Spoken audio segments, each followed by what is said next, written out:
Alright, good. It is cooperating. Alright, sorry if the audio sounded abrupt at all. For whatever reason, it's mutes whenever I alt-tab. So, welcome back to Pillars of Eternity! So, I intended to eventually go back to... what is it? I intended to eventually go back to Caed Nua in order to see to whatever nonsense awaits me there. And given the circumstances, I feel that it makes sense to go and take care of it now. I mean, I could go into Heritage Hills, but given that there's a main story quest associated with that, I think what makes the most sense right now is to head back to Caed Nua and get ourselves into trouble there. So, we've got a bit of business that we can see to there, involving whatever monsters are coming up from below. We've got hireling payday, huh? Quest updated? That's Sure. indeed. Oh dear, I don't like what I'm reading. Speak to the mob in front of the Great Hall at Caed Nua. Oh, this ought to be good. I'll resolve that in a moment. Now I need to... okay, still have to complete that.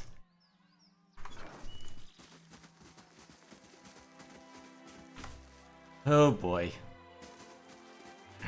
This ought to be good. I wouldn't pay, so they set my crops on fire. When my boy tried to stop him, they knocked him over the head. He's alive, but he can't think straight no more.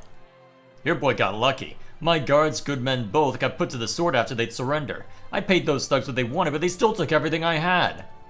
There he is! A woman points at you, and all eyes in the crowd turn their hostile gaze upon you. What's going on here? We want justice. You've been terrorizing us, and we won't stand for it any longer. Go on. You sent your men to my farm to collect a crop tax, saying it was overdue. For me, it was a road toll. I've been traveling up and down this way for years, and this was the first I've heard of such a thing.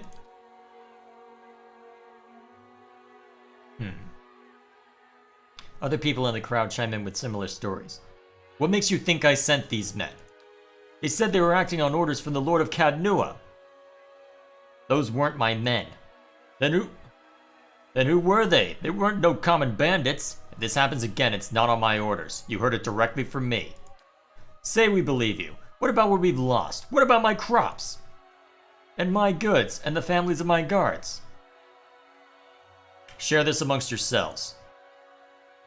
Most generous of you, my lord. The villagers nod and smile at you, uttering thanks as they distribute the coins between them. Ah, angry mobs. The inevitable thorn in every ruler's side, eh, Eleanor? They're good people. Can't blame them for reacting that way. Your subjects are fortunate to have a leader that understands the compassionate side of nobility, but for now they will have to wait. I have news about Lord Gathman. Let's discuss it in the Great Hall, away from curious ears. Yeah, I have a feeling it's Gathman's fault, and I'd better deal with that sooner rather than later by the sounds of it.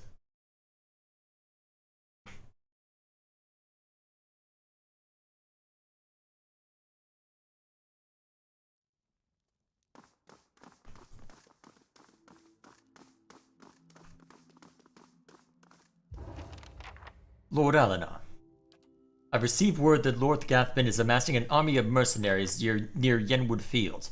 It appears a peaceful claim to Caed Nua is no longer possible. The Earl has sent me to aid you in forming your own force to counter the threat. I'm here in an advisory role only, of course. The Earl won't officially take sides in this dispute. How much time do I have?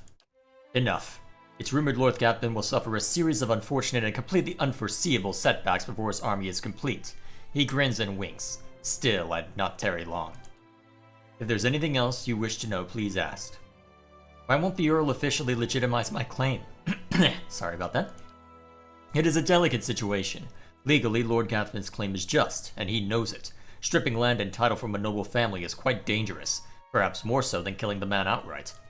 With Gathman dead, the Earl only need worry about blood vengeance from family members that actually cared for Lord Gathman, though if court gossip is to be believed, are few and far between. Losing a family claim to land and title, though, such disputes incur hatred from the entire clan and their political allies. not to mention the uneasy causes among the other nobles. Wars are started for less. No, if Gathman is to be denied, it will be you who must prove the legitimacy to the Earl and all others who would dispute your claim. That is what it means to be noble in Deerwood. I have a fortress with strong walls. Why not let Gathman's army come to me? Lord Gathman isn't fool enough to risk tearing down Caed Nua just to kill you, and if you shield yourself behind these walls, he'll have free reign to torment your subjects in the countryside. Earl Badamar will see your inaction against Lord Gathman as a sign that you're unwilling to perform your duties as Lord of Caed Nua. Losing his support will have dire consequences. Taking the fight to Lord Gathman is your only option. Let's talk about my army. Where am I getting my troops? I've sent out a call for volunteers from the lands around Caed Nua. Hopefully, people will realize that being under your rule is preferable to that of Lord Gathman's. Any hireling stations at Caed Nua will also accompany you to the battle, so I suggest you acquire as many of them as possible.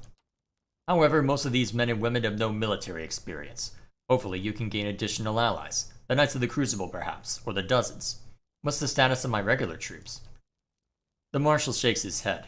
Too green and too few. If you go up against Lord Gathman now, losses will be heavy. However, victory is still possible. We need to recruit veteran troops. I know a company or two of veterans that would be willing to join us. As for a bit of coin, I'd say 10,000 copper should cover the expenses. Let me think about it. What special allies do I have available? He shakes his head. No one has offered their help, I'm afraid. It may be possible to find an ally in Defiance Bay among the Knights of the Crucible, the Dozens, or if you're truly desperate, House Domino. I've also heard rumors that a force of Raidkarens currently in the White March. If you find your way that far north, perhaps you can sway some of them to join our cause. Oh boy. So let's take a look at... Alright, so inventory-wise, I've actually almost got that much copper. So... Gods keep you. I think firstly, we'll go ahead and do the usual... Whoops, that's not the button I wanted. Hello. Okay, stash. Because there's plenty of there's plenty of stuff in here that I can sell, so I may as well. So, given that, let me think through. What do I have available? Because I do have allies with both the Dozens and... What is it? Because I do have friends with both the Dozens and the Crucible Knights. I don't know how I probably can't request help from both. Although, I'm worried that I might have hamstrung myself in that regard. Because my concern right now is that I may have created a situation that might make it difficult on me. So, my thinking there is that... Let's see. Sorry, I'm trying to focus on two things at once. Because my problem is that I've technically put myself in decent standing with both, so I'm worried that I may have been blocked off as a result of the friendly relationship with both. So, I'm a little concerned about that potentially causing issues. I don't know how much of an issue, if any, it would be. Although I could probably get some help, especially since I do have another quest from the Dozens. Honestly, at this point, I probably will have to make a choice on which group I want to support, and at this point, I think the Dozens make more sense to support. They're not exactly... well, neither side is ideal. That seems to be the general expectation anyway. Because I've got the Alien Republic, who aren't native, so I can't... It's by the sounds of it, I can't reliably ask them for help on these matters. Not that I know the Valian Republic well enough to say, oh, is this someone that I actually want to spend time with and get to know better? So, in that regard, I can't call for help there. Unfortunately, I haven't made that many other allies elsewhere. So, I'm a little concerned about how things could end up turning out, but I guess it would be an excuse to double back to... Where is it? It would be an excuse to double back to Defiance Bay, and deal with things in Hermitage Hills.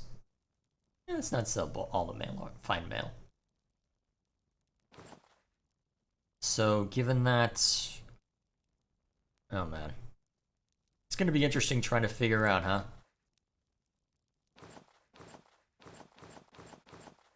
So, give him that.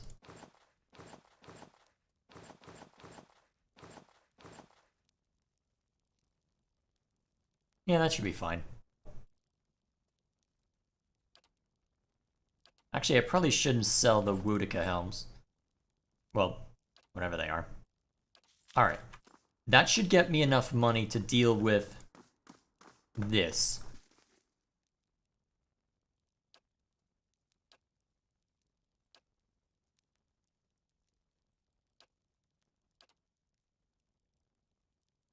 Alright.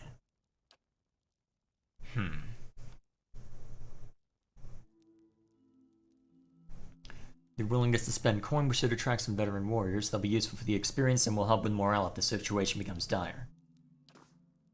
Okay, so first, alright, next on the chopping block, let's deal with one of the reasons we came to Caed Nua. So, yeah, let's manually resolve this.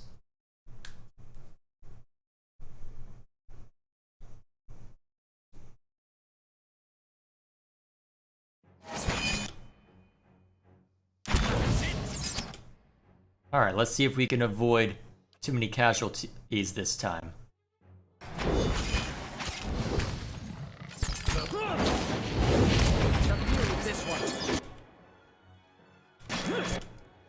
It looks like that's not gonna happen again. Actually, wait, doesn't this spell only target enemies?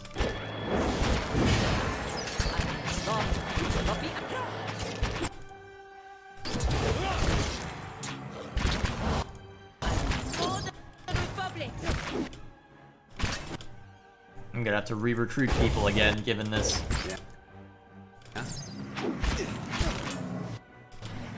Ah, looks like I got knocked down, huh?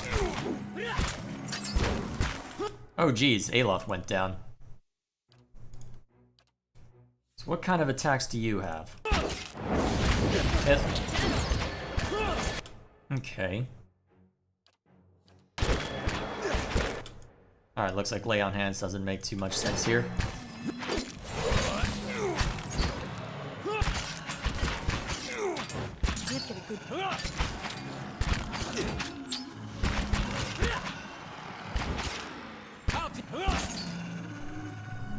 Hey there.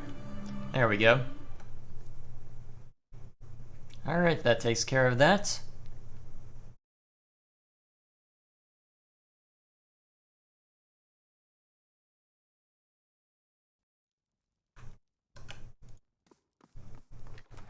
Sure. Alright, so now that I've done that, I'll need to re-recruit people, but that's okay. Alright, only lost half this time.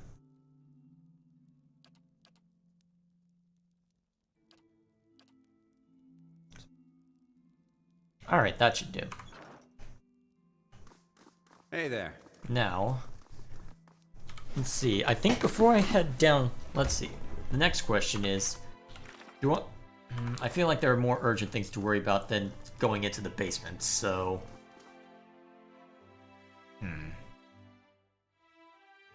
Let me think. Who to bring along for this? If we're going out into the countryside, we should definitely bring Sagani along. And the yeah, we should absolutely... Better indeed. Should absolutely bring the priest along as well.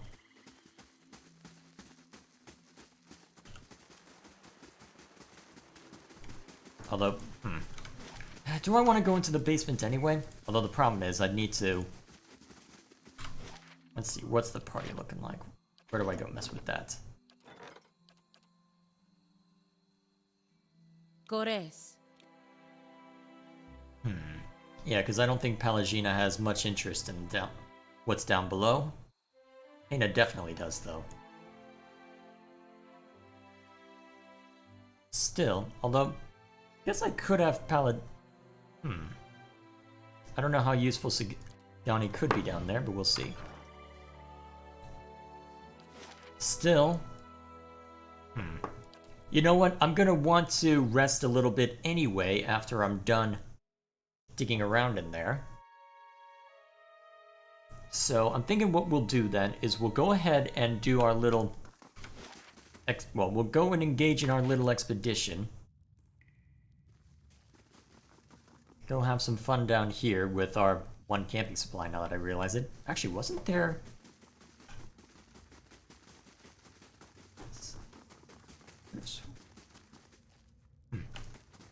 Did we ever find a way into there? I don't think we did. Huh. Wonder how we never came upon that. Although it looks like I've only got one bit of camping supplies, so I guess I won't be able to spend as long as I might expect, but still. I should at least be able to get past where I was last time, although I could have sworn that there was something down here that had camping supplies. Although I don't think it was on this floor. Nah, definitely not. Either way, we'll go ahead and descend below.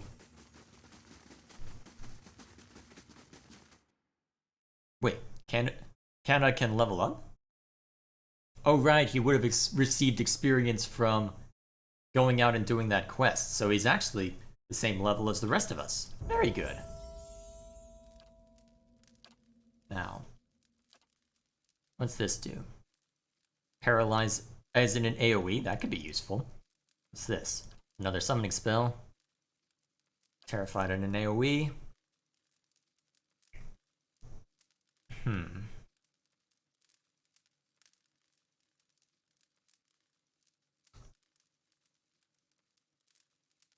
Huh. You know what? We don't have a lot of support spells, and it'll probably cast them automatically too, so let's go with it. And then... let's see.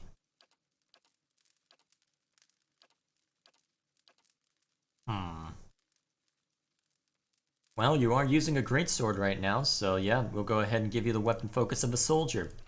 Should be useful for all the weapons you're currently carrying. Alright, now let's have some fun with these guys. Yes? Hey there. Alright, this group was relatively easy to deal with, if I'm not mistaken.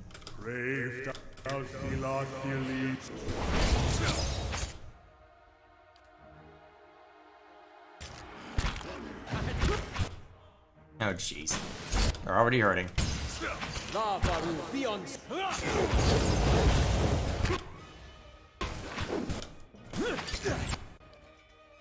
Okay, let's see. I've used all those. That's annoying.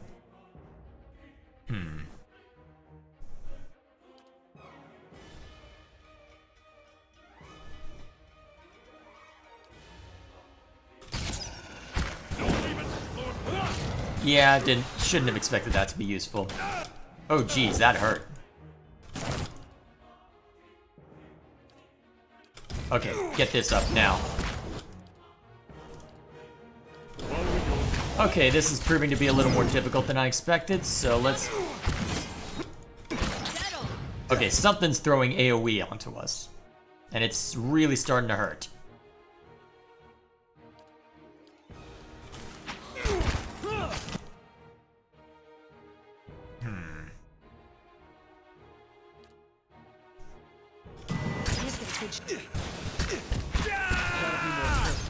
Oh! Killing the flame blights is causing it. Okay, so step away. Hey, you know what? Just get in there. Take him out.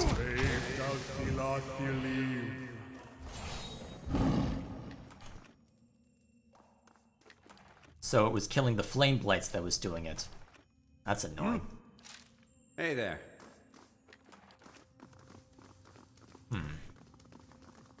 Strange pedestals around depression at the top. So that's two different places with some kind of depressions on them. Oh dear, that's a lot. Disengage.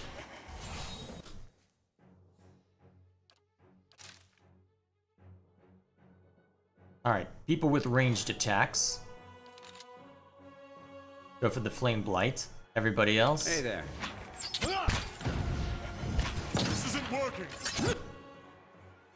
Huh. Immune to that, huh? Okay. May as well just have you get out the greatsword and hack at that guy then.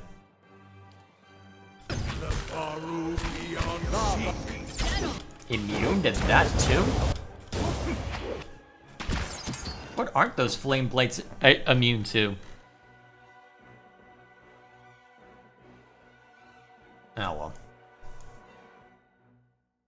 Either way, we've got a lot of shades surrounding us, so may as well just have everybody get this out and murder what they can.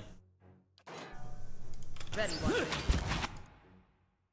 course he's stunned out.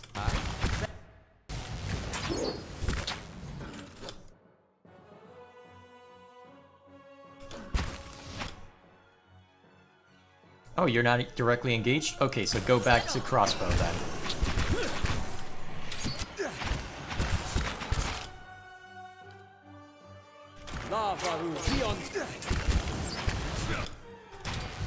Oh, nice.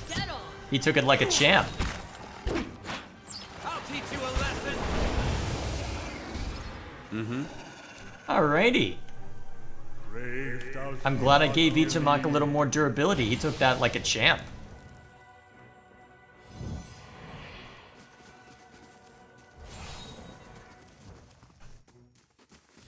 Now you gonna let me collect the loot?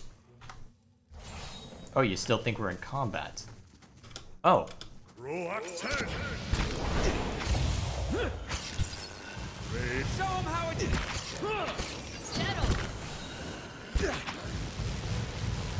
There we go. Now are we out of combat? Yes. Sure. Surprised at the amount of materials we got from just those two. Wonder if something else was in range.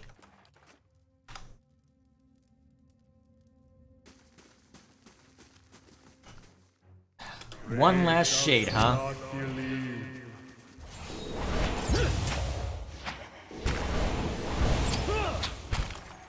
Well, easily dealt with, I suppose. Assuming you're not named Daylock, apparently.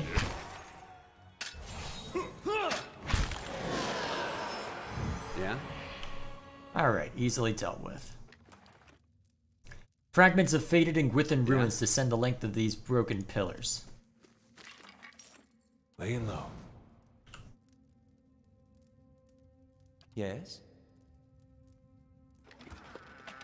A rain prism and an old copper key. Alright, that... wasn't there something over here? Actually, that probably doesn't. So that's... I get the feeling that if I put that prism into the right place, we'll be able to access others. Beware traveler... Wait, what was that? Greater souls than you walk here. Holy crap, that's a lot!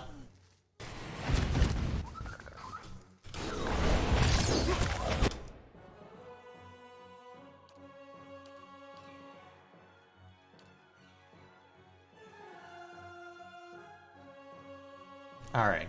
I'm kind of stuck over here. Oh dear, I am concerned about the lack of damage that did. I am greatly concerned about the amount of damage we are sustaining. Okay, back to quick save.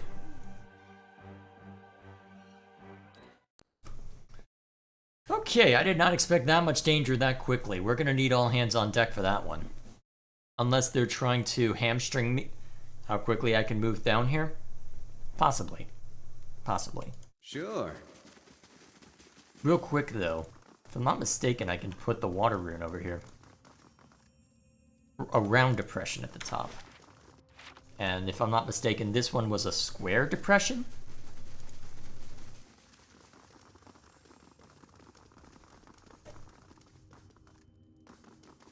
Oh, another round depression.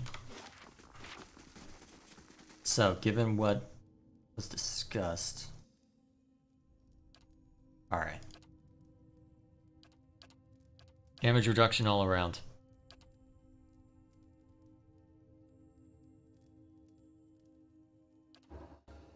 Yeah? Oh, good. Something new that we can set up. And what do I have the money to start on? Oh, pretty much everything.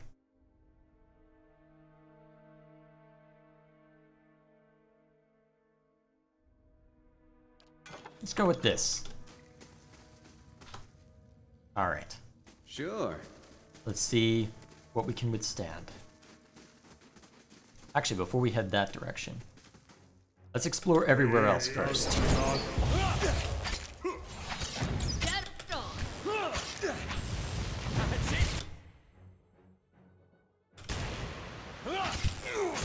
Doing surprisingly little damage to us right now.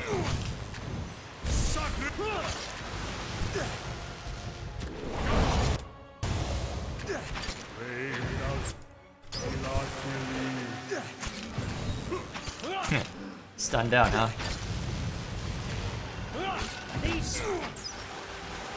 So it seems that they're more just stunning us rather than Hey there. doing a whole lot of damage to us. Wonder why.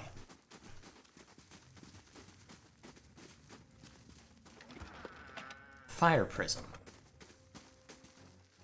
I'll teach you a lesson. Well, if you're just gonna keep doing that to us, we may as well just run up and cause you trouble. I'll teach you a Overseer Gabranos. lesson.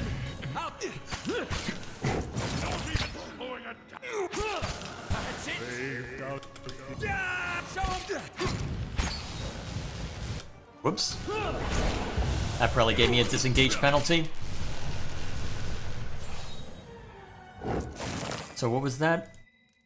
Above the door, Overseer Gabranos. Following your lead. Mm-hmm.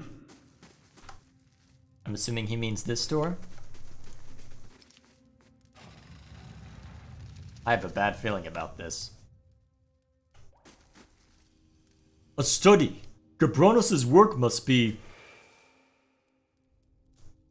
here somewhere. Oh no.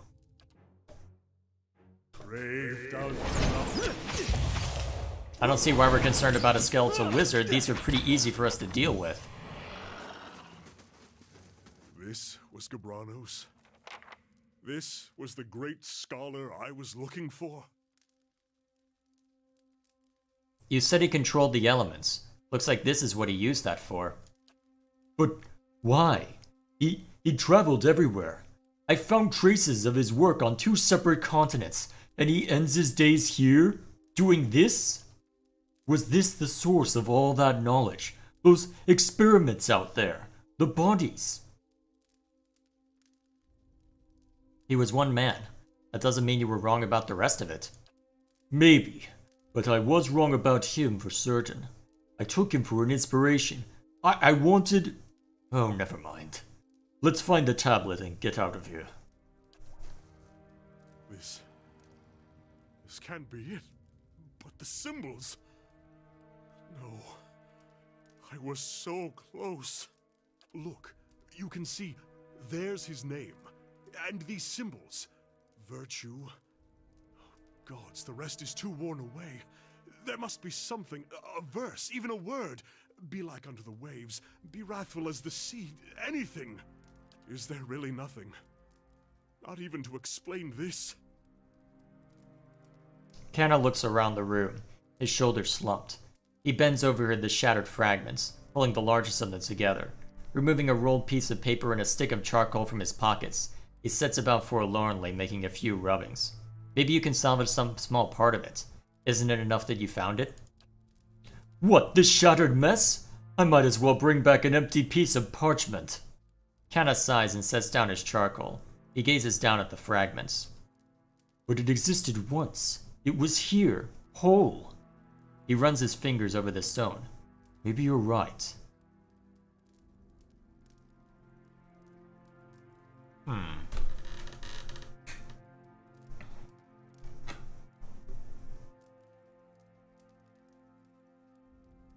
The tablet was here, and you still have the phrase you found in Examinal. You were right. Tell that to the Lore College. But the Ingwithans aren't as I believed. I thought for certain their words would favor peace. How can I go back and tell the Lore Chanters that we should emulate them? Gabranos was flawed. That doesn't mean you shouldn't advocate for peace. I suppose you're right. And then, he wasn't the only Ingwithin in the world. Kana rubs his face. I just wonder what he saw in the Tamvil or Torah. What could appeal to someone like him? He goes back to his feet. Some of these smudges at least may hold meaning in time. I'll be glad to get out of this place all the same. I could use some air. Phew, that's a lot to take in.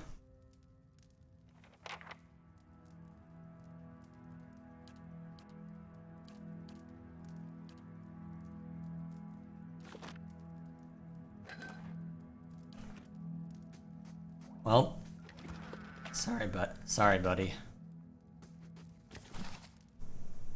Huh, what might this be? Some kind of wand. Aloth, take a look. Compare it to what you have. Okay, let's see. About the same damage. Extra freeze damage. Inflicts at -5 accuracy, while also having... interesting. An old Glenfathan legend tells of a young woman who loved a wanderer from a distant land. In time he was forced to travel back to his homeland, but he promised to return. Years passed with no word from her love, and the woman fell into a depression, neither eating nor speaking. Even in the depths of winter, she refused to abandon hope, keeping faithful watch for her beloved by the shore where she had last laid eyes upon him. Finally, she succumbed to her grief, and her heart froze upon the moments of her death, her tears becoming ice upon her cheeks. Her grieving family buried her within a nearby glade, and from her grave a strange elm tree grew. Its bark was the white of a winter snowfall, its leaves blue and cold to the touch. It never lost its foliage in the winter, withstanding even the bitterest temperatures. This wand is said to have been hewn from that very elm. Through it too emanates the chill of a broken heart. Oh, that's fun. So, less accurate, but still a potent weapon. Might be good to have as an alternative just in case we need it. So, on a more positive note, that's another one of the runes. I'm wondering... Hello, you!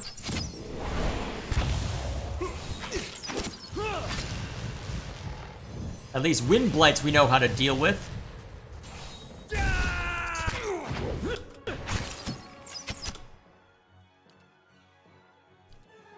Hi?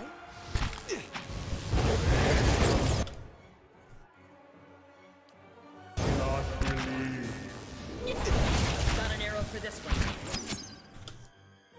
Alright.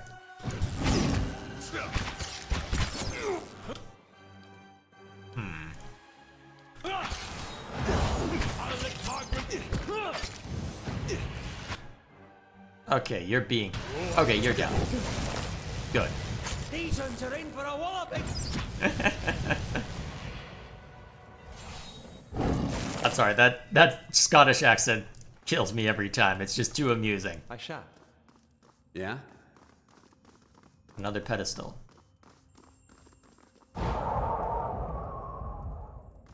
The wind pedestal. I wonder what happens if we...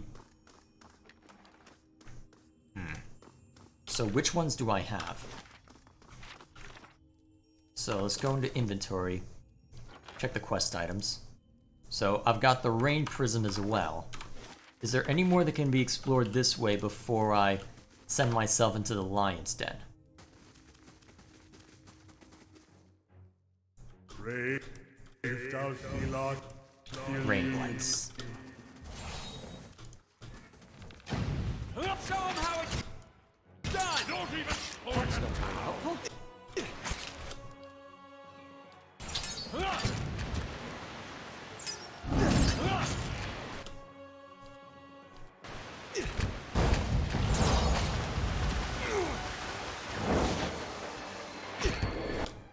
Okay, let them come to us.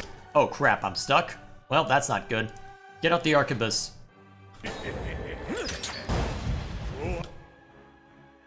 Actually, if I'm this far in and don't have any enemy targets to worry about, what the hell is going on with my screen? Oh well. Ooh, let's have some fun then. Sure. Oh, good. That'll allow those two in. Okay, why does the camera keep messing with me? Did I accidentally hit a button that's messing with it?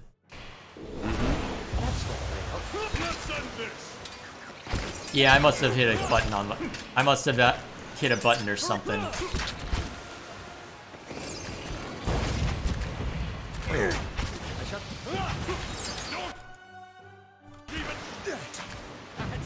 Well, whatever the reason. Can't get a good shot like this. Let's see what he'd like. Aw, they're mostly immune, as expected. Let's have it action! Yeah? Show them how it's done! There we go.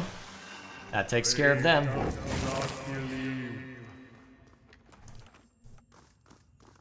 Why is the camera moving on me now? This is where the rain prism will go. Weird. Oh, is it because I'm holding shift? Instead of... Oh, it was because I had hit... Weird, I wonder if it... Why the heck is that happening? Alright. Now, let's see if we can handle this bunch. Hey. Greater souls than yours walk here. Let's see if we can get away with only... Nope, we aggroed all of them.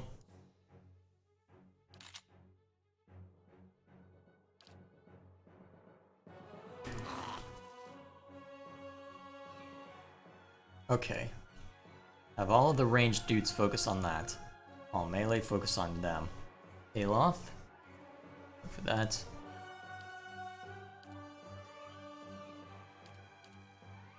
See if you can knock it down, can I?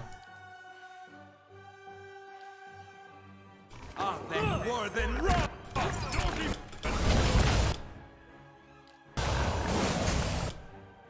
Alright, so now that I've been bolstered.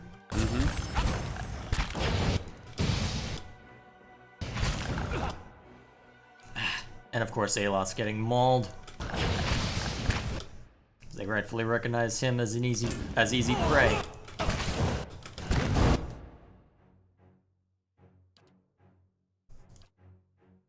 Why are you like this game? What are you doing this for? Don't make me restart you.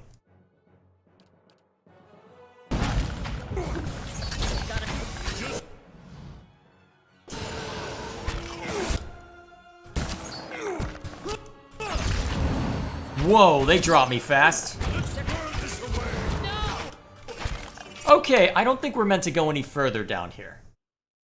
What the hell? Okay, something's going wrong with this game. I think I may have to restart it. Because I absolutely did not click. What the hell? Why is it sending me back here? Okay. Load. Something's going very wrong with this. Whatever the case may be, it seems that we are not meant to go this far just yet. It seems that that's meant to be a warning that, hey, this is too powerful. As much as I would like to keep exploring down here, that seems to be what we're being told by that spirit. So, given that we've only unlocked 4 of those, there doesn't seem to be any more that can be found just yet. Best to just get back up, rest upstairs, and then try and get... I'll see if we can get any help to deal with what that stupid noble wants from us. Well, that stupid noble is demanding of us. God, that's gonna be annoying. Threw a lot of money at that. I hope it ends up being worth it. Probably not, but still.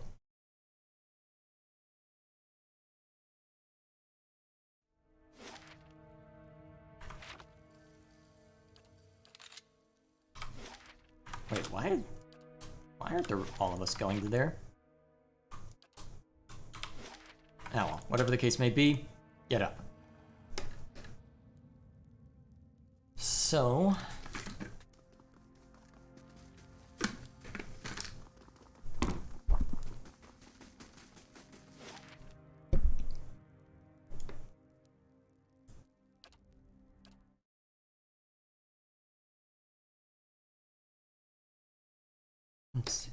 Head back up, and then... Let's see, who should we bring along for this next bit? Sure. Better indeed.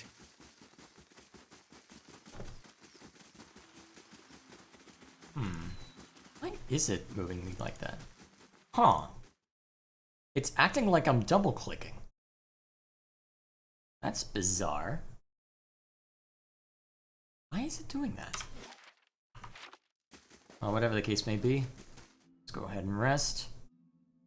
And then, I suppose we can deal with stuff surrounding us. So, there was a place that the...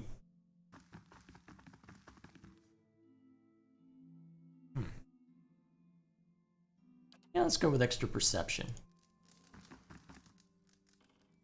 So, there was a place that they... There was a place that the Dozens wanted us to go to. Where was that?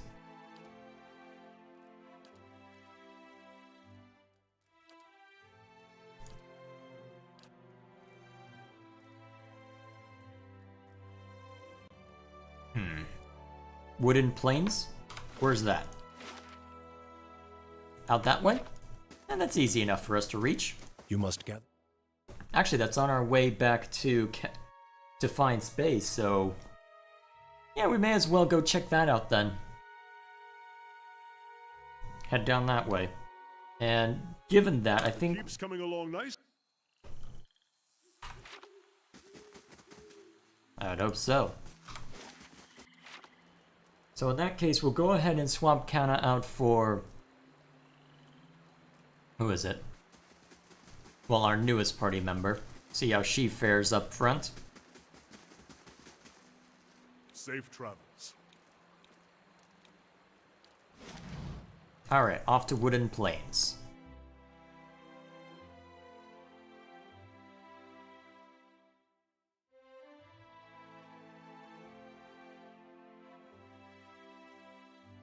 Oh, I didn't even think about that, looking at that tooltip. Alright. I'm ready. I'm here. Mm-hmm. So, the Giant Slayers at Wooden Plains. Said Stormwall Gorge to the east. So given that, most likely place where they'd be cooped up would be over, well, more to the eastern side of the map. Probably over here. Given the caravan. Good thing we cleared this map out on our way to Defiance Bay. Fine eyes you with amusement, but his voice carries menace. You must be lost, pup. The Giant Slayers don't share bounties. Wenin sent me to help. He stops leaning against his sword and grips the pommel. Wenin sent you. A knot forms at his jaw.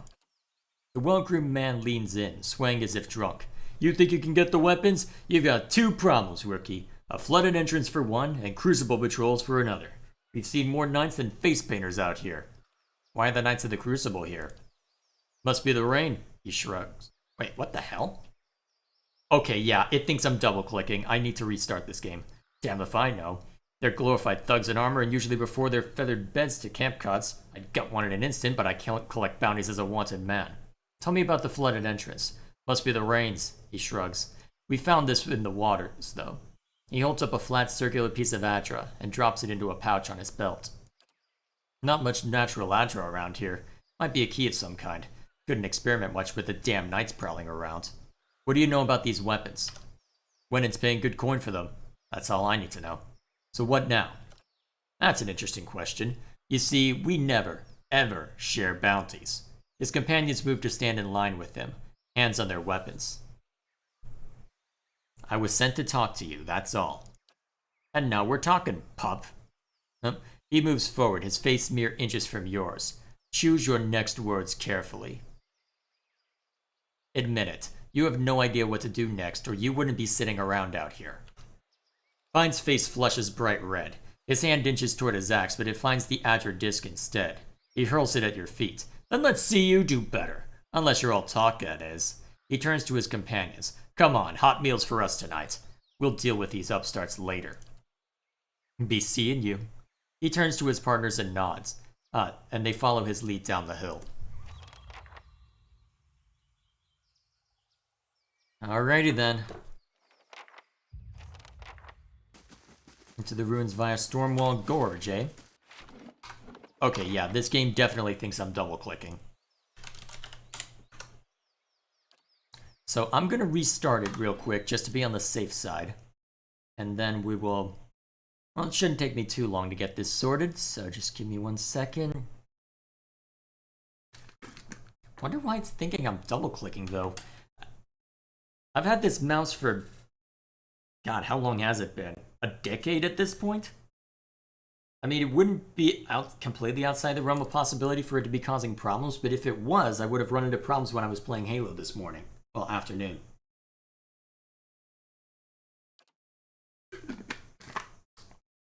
Either way.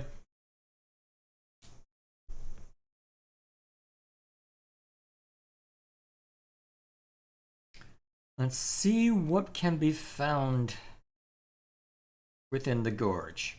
Although I suppose if this would help us... Sure. Alright, everything seems to be normal now. Although, it's acting up again. That's bizarre. Alright, well, either way. Let's head into the gorge, see what we find. Although, who would I rather make enemies of? Well, enemies/friends of. Well, either way. Let's take a look around.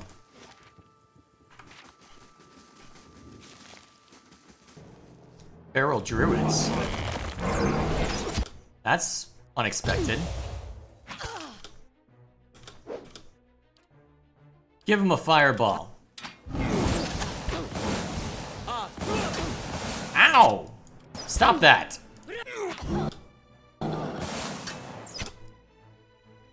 Okay, this is starting to be annoying.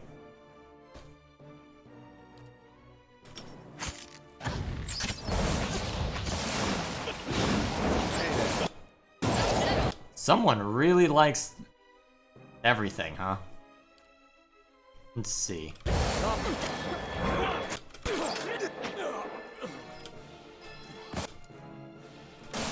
I'm not sure what's causing the lightning to strike, but it's starting to really annoy me.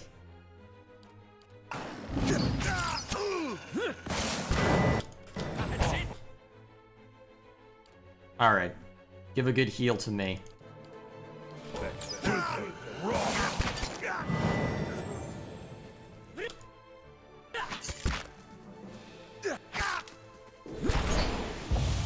Feral druids, huh? That I didn't expect.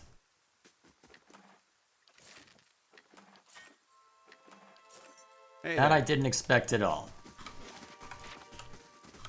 Huh. More narrow map than I would have expected.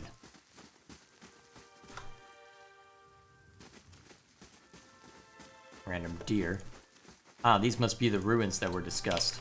So, given what was discussed...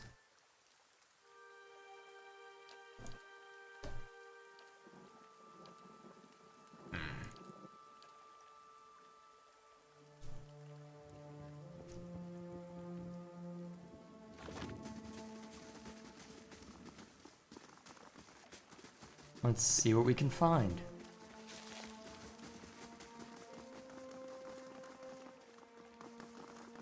So this is that lake they were discussing. Huh? Templess.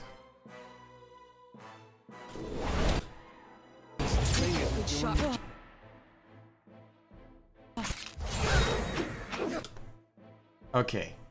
Now that they've gotten this close, I guess no reason to hold back.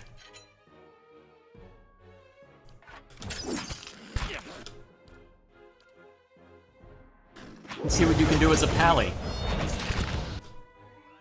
Actually, I should set comp. Alright. There we go. Let's see what she can do.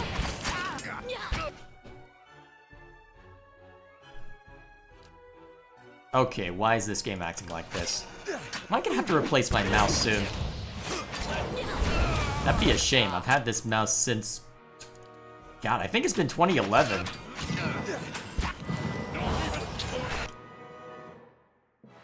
Short version, a while. I'm ready.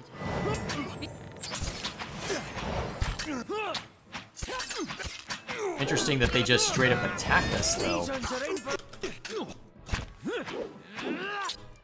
Knock him down. Nice.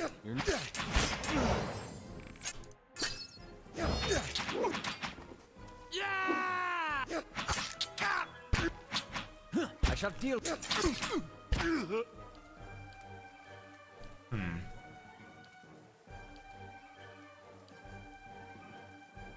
Let's see, what's defensive?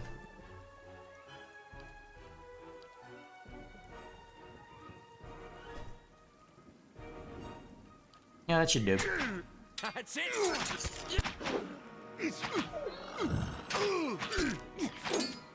There we go.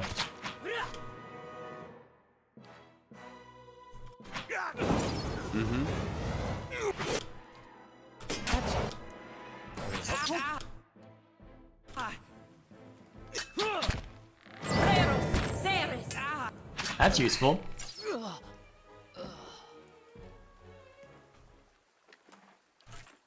Well, I think I am rapidly making enemies out of the Crucible Knights.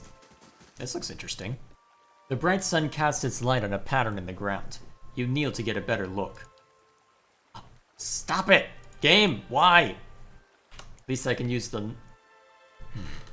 Let's see. The stone here has been carved with a few simple shapes. A small circular indentation marks the center, and a much larger circle surrounds it. You see what appears to be writing above the two circles. Let's examine the writing. The characters are completely foreign to you, no doubt the remnants of some long-forgotten language. What about the circular indentation? The indentation is rather shallow, but appears to be perfectly sized for the Adra disc you got from the Giant Slayers. What about the outer circle? Several shapes have been carved along the outer ring. Though most have been worn away, you can make out a crescent above the center. Let's not trigger that just yet. I want to be sure that I'm thorough in my pursuits, so as always, I must explore the entirety of the map. I didn't buy any camping supplies before leaving. I am highly intelligent. I suppose I could always head back to Defiance Bay a little earlier. Because if I'm going to be out here, I may as well save myself time and find the outer edges of the map and whatnot. At least get to the point where I can head to Deerfoot.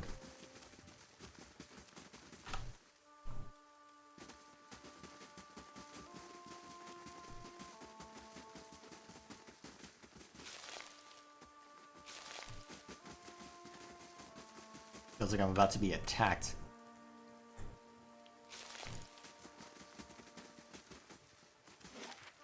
Alright, that should allow us to get to Deerfoot. We so desire now. Lions. And whatever the heck those are.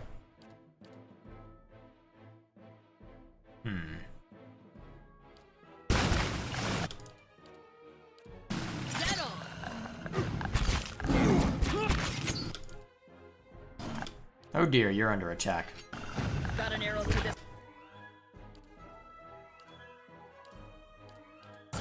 Keep yourself alive.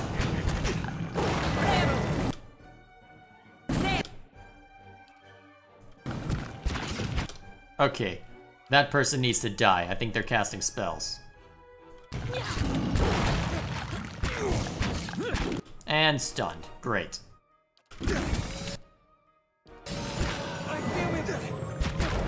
Yep, the angry one's down. That's not good.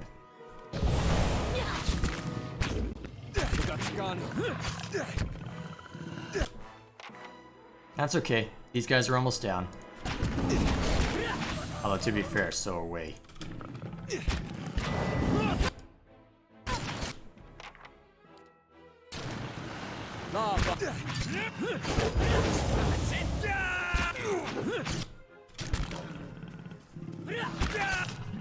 That was surprisingly rough.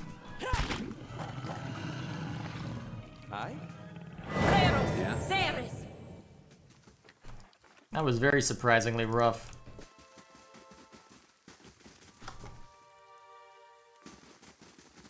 Good thing I haven't had occasion to come out here recently. I can't imagine trying to deal with this at a lower level. I think I'm gonna eventually, man. At first I think I'm getting a handle on the combat, and then all this crap happens. Ah, if only I hadn't forgotten to buy camping supplies. Real quick, though.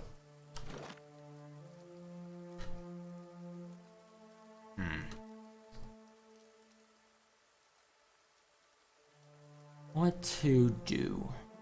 Oh. Well, I guess it makes sense to double back. Nope. Actually, it's closer to get to Deerford Village. Do we have any business there?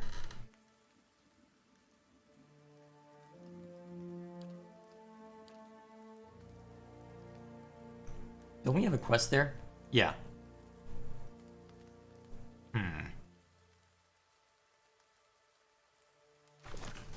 So we do have reason to go there. So I guess in that case, what we'll do is we'll clear out this map. Or at least do the best we can to clear out this map. We'll head to Deerford Village. Huh? What's this? Chewing on a piece of uncooked meat, a small Orlan dressed in tattered leathers offers a mumbled greeting and waves his hand. Despite his pleasant smile, the upper right portion of his face is in a sorry state. An eye patch stitched with a stylized eyeball wraps around his head, and his ear is a mangled remnant that twitches and spasms while the other ear perks up at your approach. Next to him is the splayed carcass of a deer that appears ripped open by a bear or wolf. You hear a gurgling rumble next to you. Sagani places her hand on her stomach. Her eyes are on the carpet. Kiss. Still fresh? Itamak's pink tongue lolls out of his mouth. If this is your deer, you need a new game warden. Name's Haravius. Hungry? I can't eat all this. First catch of the day, help yourself.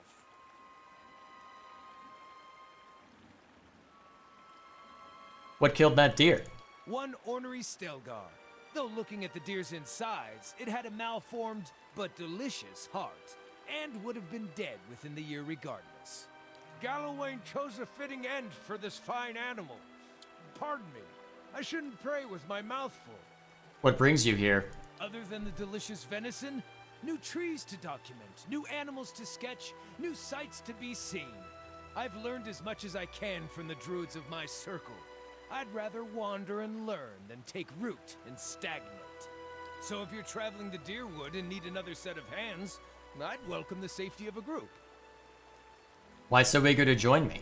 I'm a stranger around these parts, and I've had enough of solo travel for the time being. But it was just an offer, friend. If you have no need of an experienced druid, so be it. Consider the offer accepted. Splendid! It'll be an honor to run with a pack for a change. So who to swap in then? I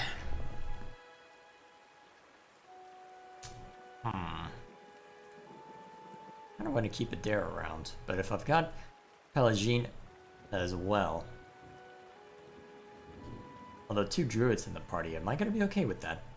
You walk your path, I'll walk mine. You know what, just... we'll go ahead and switch things up like this then. Hey there. So what's your focus? Still care, huh? So similar to me.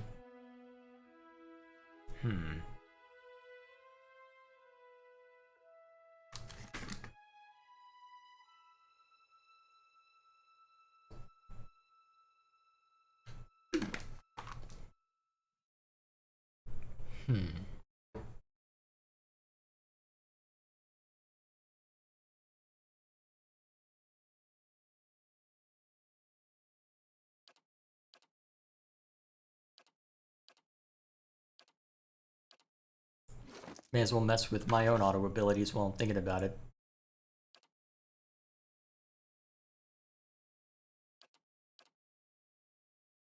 Let's see what kind of stuff that gets me. Need something? Sure.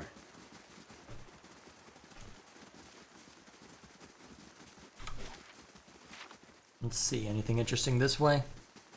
Nope.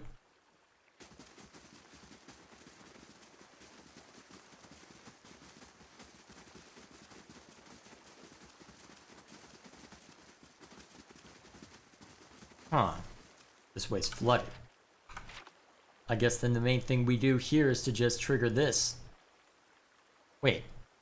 Now that it's gotten darker, seems that there's...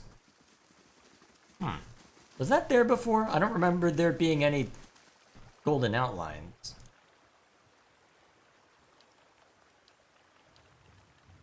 Well, let's see what happens if we place the Adra disc in. The stone rests easily in the space, and you feel air rushing into tiny gaps in the indentation. It appears to be held firmly in place now. Mm-hmm.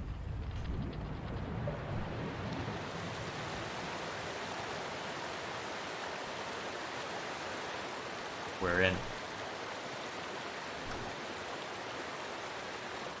I hope this is well, this probably isn't a smart idea to go in without any sort of camping supplies, but you know what? I'm sure there will be a way that we can get more at Deerford.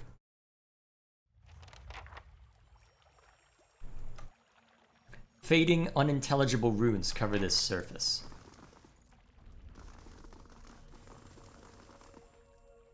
You hear grating and grinding coming from the stone head above you. The chips of Adra and its eye sockets glow bright green. A voice, deep and resonant, echoes from the stone mouth. What begins as a garble of language resolves itself in your own mother tongue. There is no truer blade than essence forged in bronze. Turn twice to the left, and prepare your soul for its reckoning. That's a fun sound.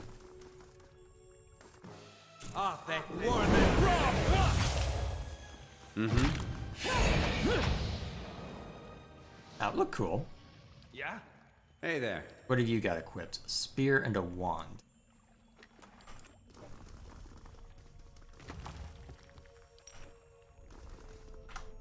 So thus far, just spiders. On the hunt. Show him how it's done! Arthur's word and rock! Blinder than a horse. Lava.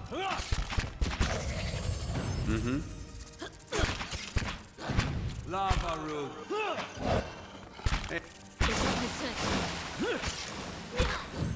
Oh geez, when did Sagani take so much damage?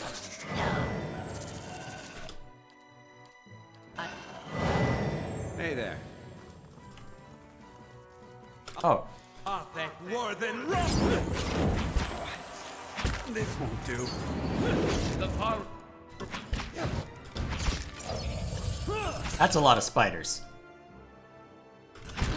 Quick.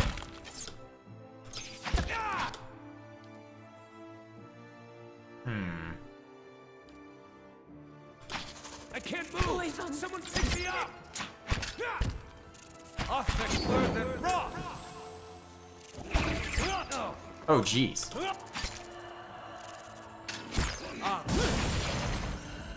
You feel an unwelcome crawling sensation in your head.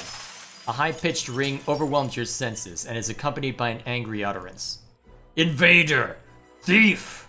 The voice is alien and fierce, jolting your mind like lightning. Needles stab at your brain with every syllable, but vanish abruptly along with the words.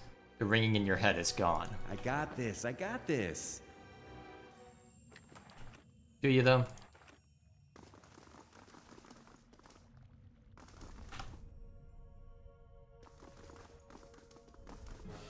Shades. Arthur more than rock!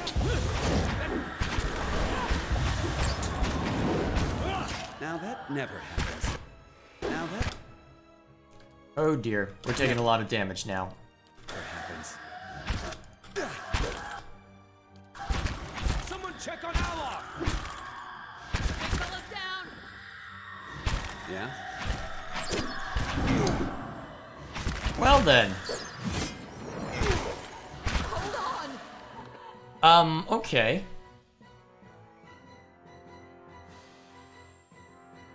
That was unexpected. Huh.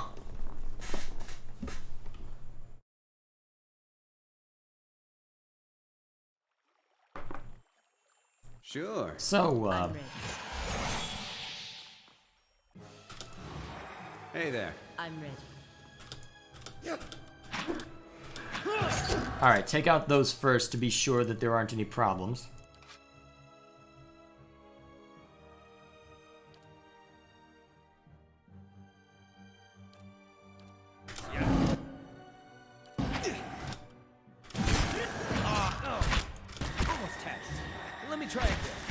Hey there. How the hell are we getting paralyzed so quickly? You've been through worse. How the hell are we getting paralyzed and mauled so easily here?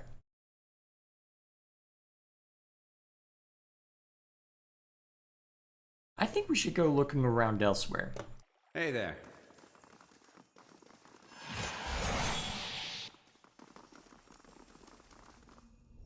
This large tunnel curves underneath the floor and continues to the east. It's blocked by glistening ropes of webbing that you might be able to slide past. The walls beneath the webbing feel weak and crumbly. With the proper tools, you might be able to widen the passage. You find a weak point in the rock and hammer at the walls of the passage. The brittle stone crumbles away. Within minutes, you've created enough room to slip through the tunnel. As you clear a passage, the needle-like voice digs into your skull once more. Infiltrating, presuming, you shall not have it. You hear a hungry chittering. Now, feed! Skittering creatures with gnashing mandibles pour from the walls.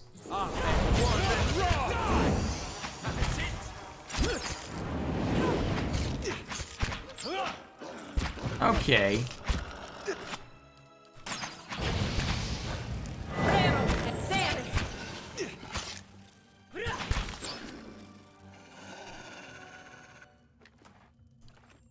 That's not what I expected. A cylindrical hollow, scarcely wider than the shaft of a weapon, runs through... Let's see. What was it? Runs through the center of this pedestal.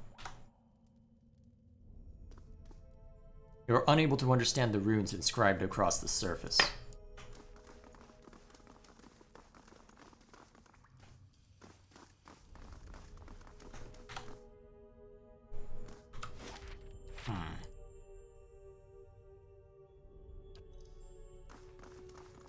Before we go into that, I don't like the sound of that. Oh, more of these guys.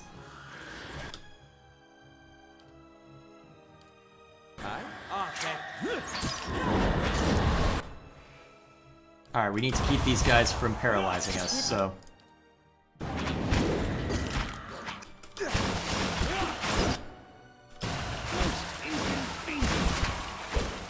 God, that paralyze just wrecks us. Even if it doesn't last for very long, holy crap. Hey there.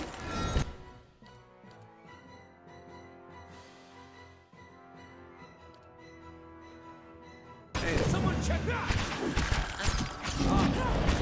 My bow's ready. Alright, that's one of the big ones down. Didn't work.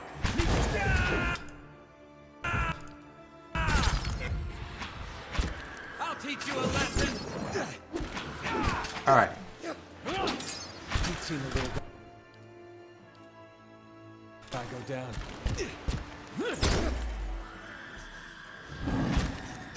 That paralyze is really starting to bother me.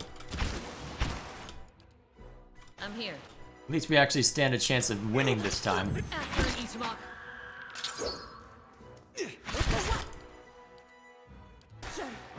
The Axis book. Got an arrow for. For the Republic. The Axis book. The Axis box converano. And now I'm at 0.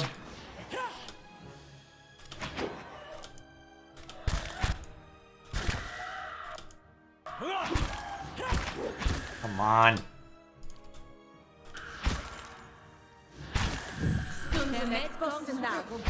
Darn, we almost had these guys, too. That's frustrating.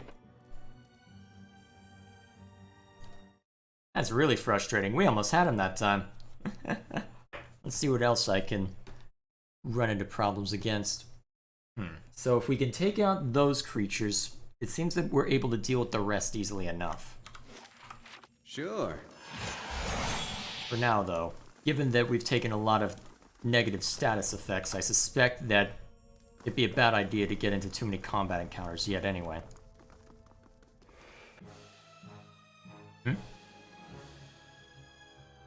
Fading, unintelligible runes cover the surface. Now,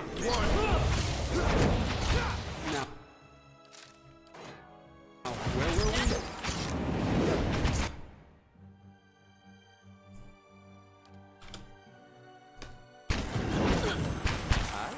Oh dear, you're hurting.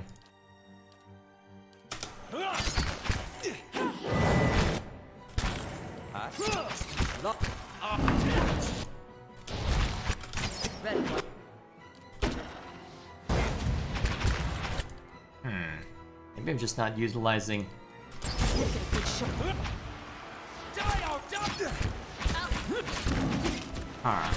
Maybe I'm just not using my clasps properly.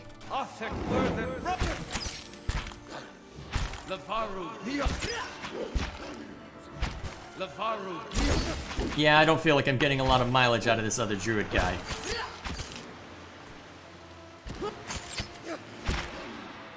If I'd known I would be getting another druid, maybe I wouldn't have...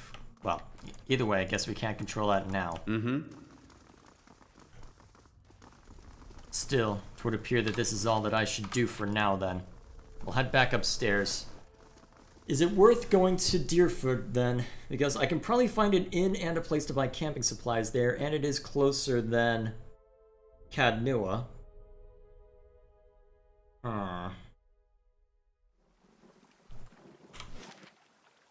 Is it worth making the attempt? Probably. You know what? Yeah, we're gonna make the attempt. Just make sure that we've gotten these corners real quick. Alright, cool.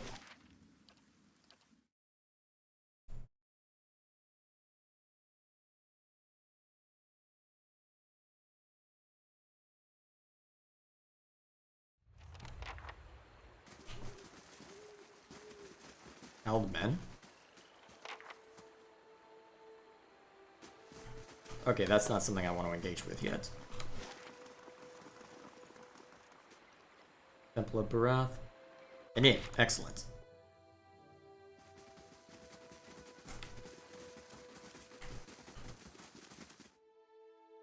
We'll go ahead and do all the role-playing nonsense later. Right now I just need camping supplies. Well, right now I need camping supplies and I just want to... Well, I mean, if I've traveled all this way... I just want to find her. Surely even you can understand that. We're decent folk, my lord. Perhaps you should leave and check the wilds. How do you do? The innkeeper digs inside a mug with a dirty rag. His eyes under his thick brows are tired but watchful. He gives you a quick nod as you approach the bar. Don't see many travelers these days. Something I can do for you. What was your exchange with that nobleman about? He looks up from polishing his tankard and glowers at the lord.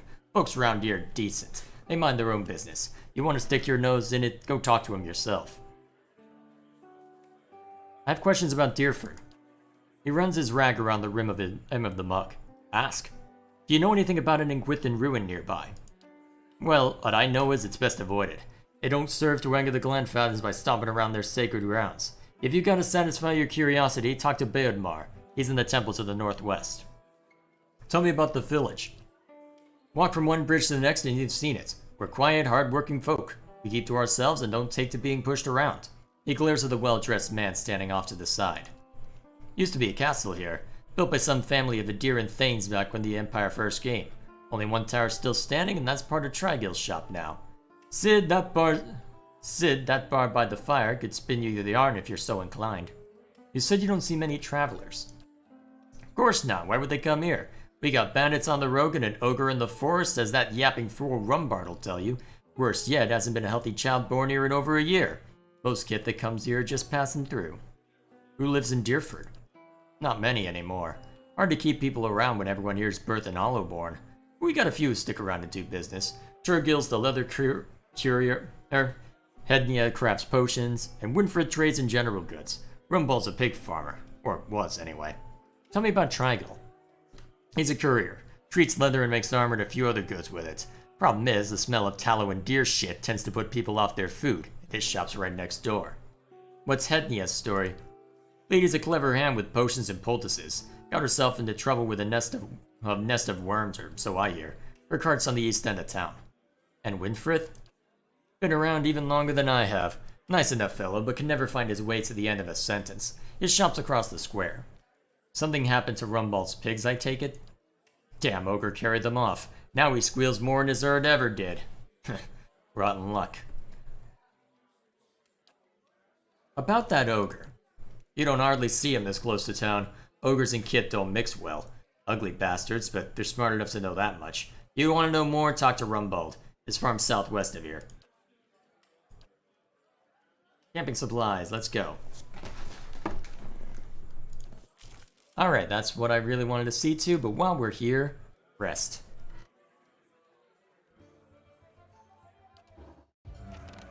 Hey there.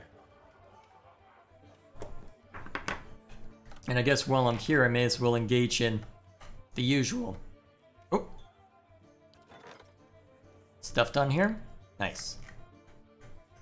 What next?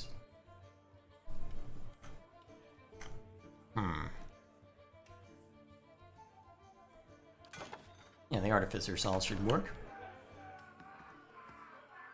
The man wears a deer-style robes, simple but elegant. His fine leather shoes looks they were made for padding around indoors, yet they're caked with mud. He yanks at a lock of hair twined around his silk-gloved finger. His fine features are etched with anxiety. My child is out there. Do they not understand? My lord, we're doing everything we can. Unfortunately, these villagers... Beasts take them all. I don't care how you do it, but find her. I heard you arguing with the innkeeper. A petty, small-minded man. Just like the rest of them around here. I've been paying him an honest fee for board and bed, and yet he can't be bothered to stir himself to concern for my Alice. Your child is missing, I take it? Yes, Lady Alice. My daughter. He tugs at the fingertips of his gloves. I've asked around, but nobody in this mud hole has any concerns beyond their swine. They turn my men away like beggars and seem downright pleased to be of no use. But you're not one of my soldiers. And you look like you're used to getting your hands dirty, if you don't mind my saying so. My lord, a mercenary. Heron raises a hand to silence the man. If you find her, he nibbles the thumb of one silk glove. Tell her I won't be upset with her. She can come back and all will be well. I just want to make sure my Alice, my child, is safe. Nothing in the world is more important to me. I'd like to ask a few questions about your daughter. Alice. Of course. Describe her. She's a striking young woman. Bears more resemblance to her mother than to me. She has auburn hair and delicate, well-bred features. She must be, 28 or 29 now. Tell me about her disappearance. We'd stopped in Deerfoot for a few days. On our fourth evening here, I was making plans to continue our journey. Lady Alice was feeling unwell and went to bed. When I retired a couple hours later, I found that she had vanished. None of my men had seen her go, and no one at the inn knew where she was. Since then, my people have been combing the village. We've yet to find a clue, and the locals have been no help. Why did you and Elise come to Deerfoot? It was merely a stop along the way to Aina's Rest. However, she took ill shortly before our arrival, so it seemed prudent to allow her a few days to recover. What's in Aina's Rest? He frowns as if about to protest, but he gives in with a sigh. Lady Elise has reached an age where it is prudent for her to marry. Given this legacy business, I cannot let her fertile years slip by, nor do I want her womb to fester in the presence of so many Hollowborn.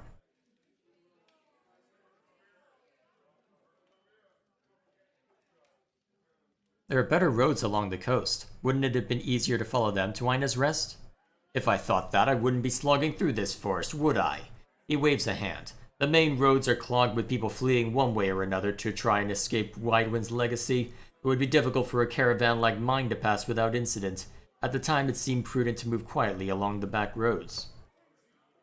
It seemed that there would be more potential suitors in New Haomar or New Yarma. You'd think I haven't considered that? Arranging a suitable match is difficult. The best prospects for my child lay in Aina's Rest. Where's the rest of your family? Surely they wouldn't want to miss your daughter's betrothal. Lady Heron is ill-suited for travel, I'm afraid, and unfortunately, Elise has few other close relatives. My sister and her husband, Elise's aunt and uncle, of course, have been visiting a deer these past months. He rubs his knuckles, and as for siblings, Elise has none. My wife has only given birth to Hollowborn. Since Elise, that is. I see. Tell me about yourself. I'm Lord Nestor Harrond of Defiance Bay. My family has been prominent there since Imperial times. Our primary estate is on the outskirts of Brackenbury, but we have holdings in New Haomar as well. One of these. You see a man open the door of a house, slow with fatigue. He steps inside, unlacing his boots, rubbing his temples, wrinkle of a smile lighting his face as he moves into a generous kitchen. He calls for someone, slicing himself some bread. The house creaks gently in response. His lips purse, and he pads out of the kitchen into a large room with a staircase. Chewing slowly, he takes the stairs one at a time, calling once more. No response. His body freezes for a moment as he walks into a room upstairs. Nothing on the lone bed but an abundance of faded felt toys. Moving faster, he checks every room, his calls growing more urgent. No response. Any sign of exhaustion is gone, replaced with limber panic. He checks cupboards, bats, anywhere a child might hide. Nothing. Then, a letter next to the door he came in from, with a queer symbol on its wax seal, one he's seen before. He crumples, shoulders shaking against the hard wall. Nobody sees him weep. Sure. Figured you'd be another one of these. You see this woman running through the streets of a small city. She pushes her way through the crowd, glancing over her shoulder as she does. Her clothing is torn and her hair disheveled. Even though she appears to be attempting to escape from someone, her eyes sparkle with joy. Her mouth is pulled back in an enormous grin, and occasionally a small giggle works its way out of her throat. While looking over her shoulder, she runs headlong into a well-dressed man standing at one of the market stalls. The moment she sees the man she's run into, her face changes. Gone is the glee, replaced by fear. Her grin twists into a frown, her bottom lip quivering. The man, seeing her appearance, expresses concern for her well-being, and she leans against him, weaving a tale of a brutish man with wandering hands. As she speaks, her own hands travel over his body, seeking and exploring. There is a shout from across the crowd, and they both look over to see a large, angry man approaching, roughly pushing his way through the crowd that separates them. She stiffens against him, feigning fear. The man tells her not to be afraid and steps in front of her to block the path of the figure who is coming nearer. The woman smiles, slowly backing away from them both, then lets out a gleeful cackle. Her protector turns, confused, and sees her departing, laughing and shaking a coin purse. She slips and races off through the crowded marketplace. Confused, the man feels at his belt. His face hardens and he yells, joining the chase after the laughing woman losing herself in the crowd.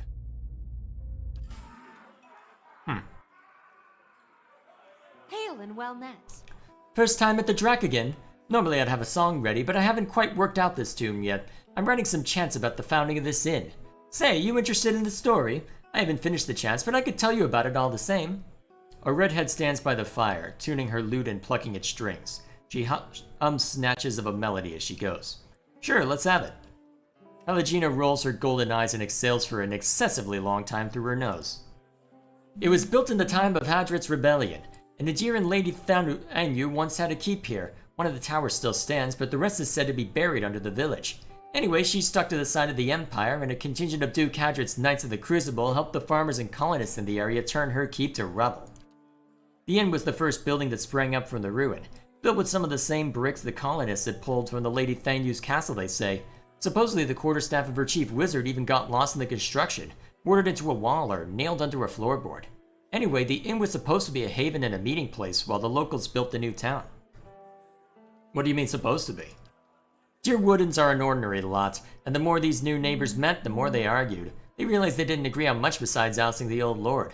The biggest divide was over the Glanfathens and their nearby ruins. Hadrit's Knights and their supporters wanted to keep the peace, but a group of misfits with more anarchic leanings that had formed in town wanted to go after the tribes the same way they'd gone after their lords. Soon the villagers were fighting with each other as much as with the adherents.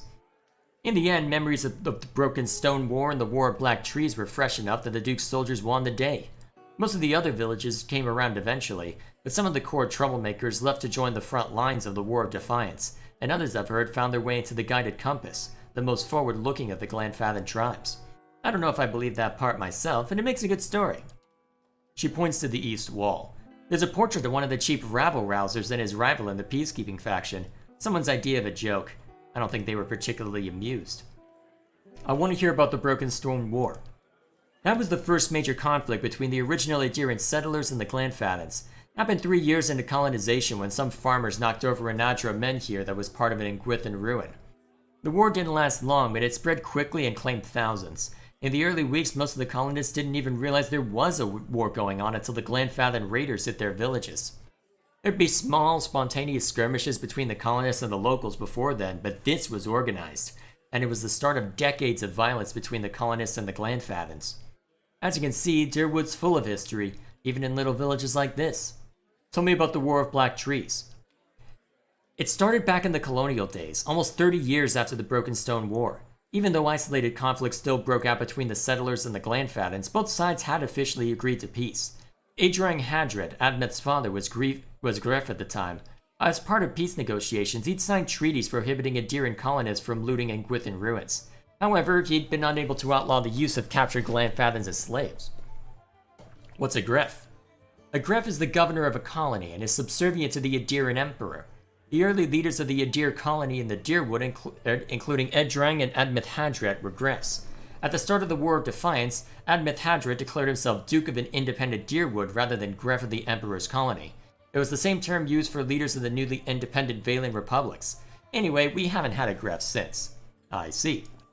Indeed, the taking of Glanfathan slaves had continued to be a source of conflict.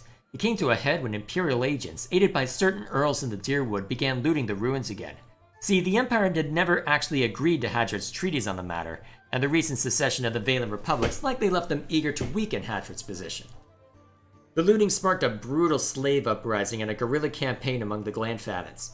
Idrang Hadret was too old to lead forces into battle, and so he sent his son Admeth. Admeth made a costly but effective decision that ended the war faster than anyone could have imagined. He burned the forest near the Iskine River to keep the Glanfathans' warband from retreating. Thousands of Glanfathans died, and as Admeth repeated his scorched earth tactics in the following months, he wore down the remainder of their forces. To this day, over 150 years later, there are still sections of the Deerwood where the trees are nothing but bare, charred trunks. Lord Dump. Why, it's you! Thank you, friend! You've given me another chance and I need to make the most of it. I've been telling everyone around here how you helped me. I'm trying to remember where you were relevant. Actually, you were one of the people who decided to leave, right? After some nonsense. I'm trying to remember what sparked that. God, I've been going with this game for so long now that I'm starting to forget details like that. Oh boy.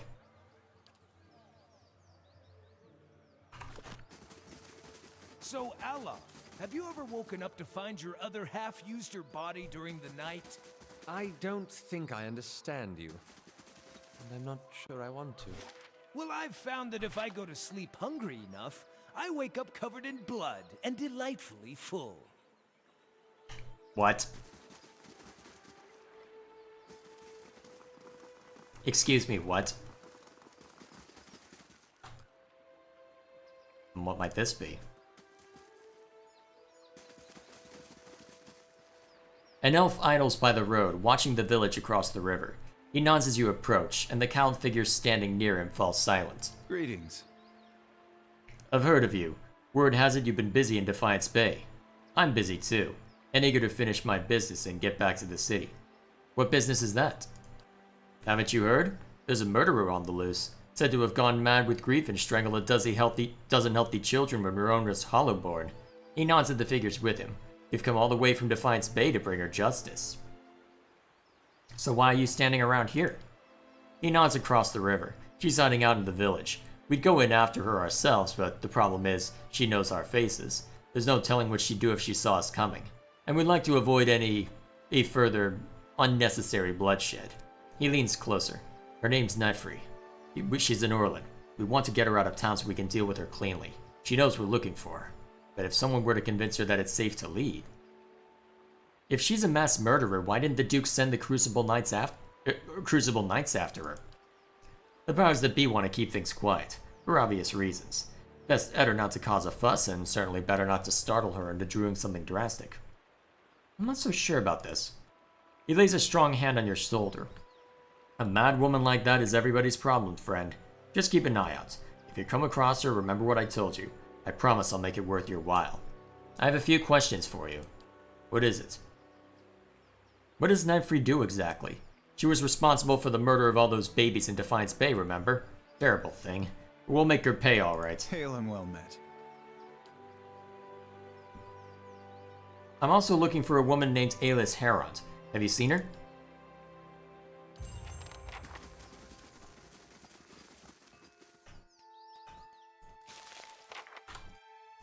Wonder if anything interesting can be found in this temple.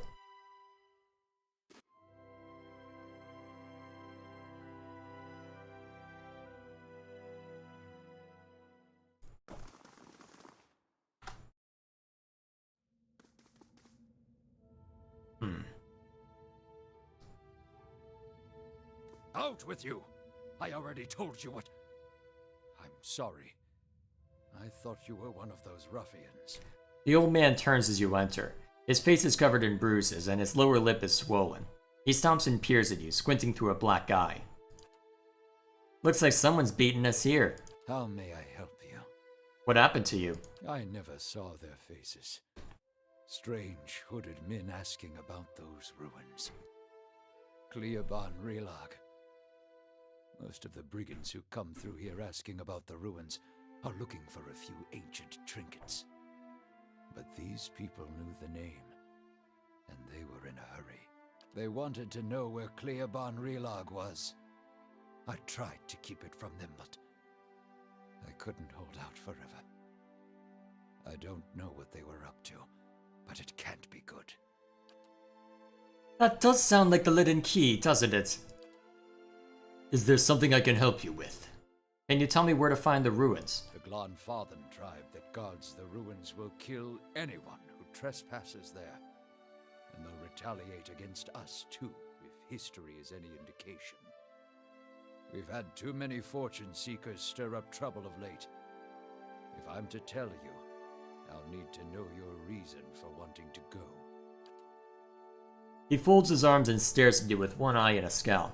So this is where I say, go into the ruins and I'll kill you. Oh, and that's where you say, you're obvious, I'm a watcher and you're no match for all of us and we've got a good reason for this, and then I give up trying to argue with you and leave you to dig your own trespasser's grave. And I'm only being half metaphoric. We sometimes make your woodens dig your own grave before we kill you. When the kids hear about it, it's a fabulous deterrent. A dangerous plot is unfolding there. I've got to stop it. If that's the case, then we may already have trouble headed our way. I'll have to take you at your word. You'll find Cleoban Relag here. Whatever trouble you find there, please end it quietly and try to stay out of the ruins. Have you seen Lord Heron's daughter? I'm afraid not. Lord Heron's men already asked me, and that was the first I'd seen of any of his party. Wherever she is in this life or another, I hope he takes comfort that her soul is with Barath. Tell me more about Deerford. Folk here tend to keep to themselves, as they do in most towns this deep in the Deerwood. They're suspicious of travelers, but with all the brigands and refugees moving through the area, who can blame them? People in town say that the Hollowborn problem has been especially bad here. It has. Cities and villages all over the Deerford have seen Hollowborn, but Deerford hasn't seen the birth of an unaffected child in years. Most of our people have moved on to other villages in search of hope, and those who have stayed behind aren't the same. Children promise a future, you know. People change when you take that away from them. This is a temple of Barath? What can you tell me about Barath? Barath is the most universal of all the gods. It oversees portals and cycles of all kinds, even life and death itself. Under Barath, an ending is merely a passage to another beginning. Barath has many representations across time and across cultures. Around the Deerford, you'll commonly see it depicted as the Pallid Knight of the Usher. The Glanfathans, however, know it as Bern il Akun, Anku, and Anku al-Bernan. Tell me about the Pallid Knight. She's one of the youngest manifestations of Barath, but a familiar one nonetheless. Stories describe her as a gaunt knight in black armor with black eyes, black hair, and milk-pale skin. She demands an impossible toll from travelers who have tarried too long on her lord's road. Some challenge her only to slay themselves in the process. Who is the Usher? Kith have written stories, songs, and poems about the Usher for centuries. Sometimes he's folk, sometimes dwarf, and sometimes merely a walking skeleton. He never speaks, but he guides the way to death. and the next life. He also creates the circumstances for the wayward to stumble into their own graves. I've never heard of Buunen Ianku and Anku Buunen. It means life in death and death in life, respectively.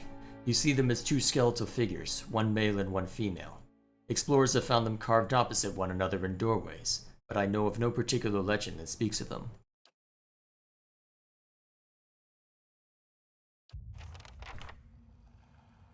Oh boy. So, we know where to go for the main story then.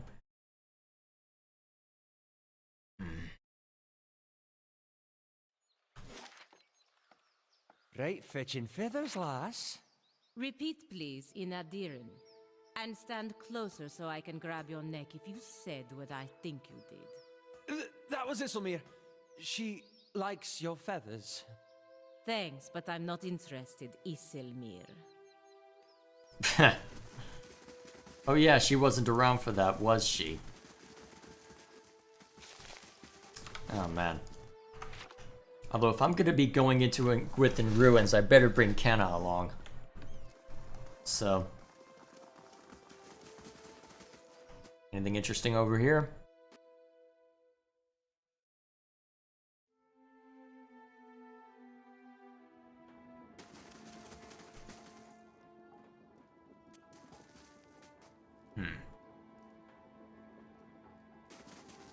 Nothing too What do you suppose that bally thing is?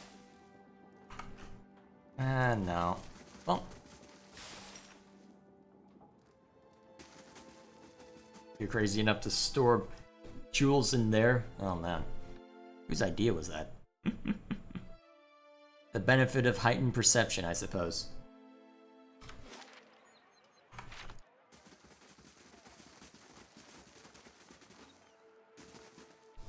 A man paces angrily in front of a wrecked animal pen, his sun-weathered face twisted with ire. He's so wrapped up in his fury that he doesn't seem to notice you.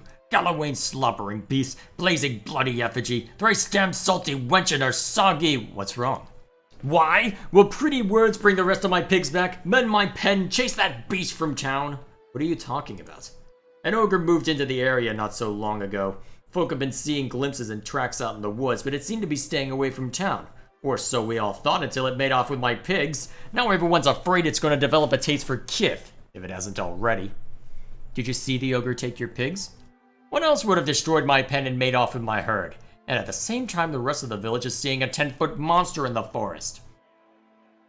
I know a few tough men like you during the Saints' War. Which is it? Blade for hire or raid for fun? I know it's too late to get my pigs back, but it set my mind at ease to see that thing's head shorn from its neck.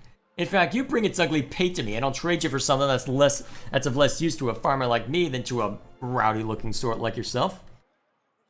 What do you know about the ogre?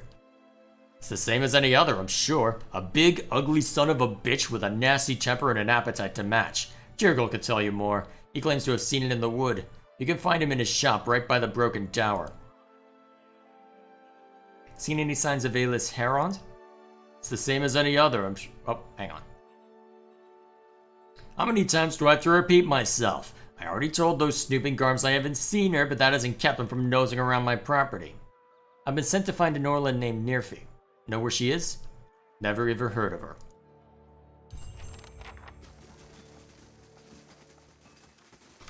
Alrighty.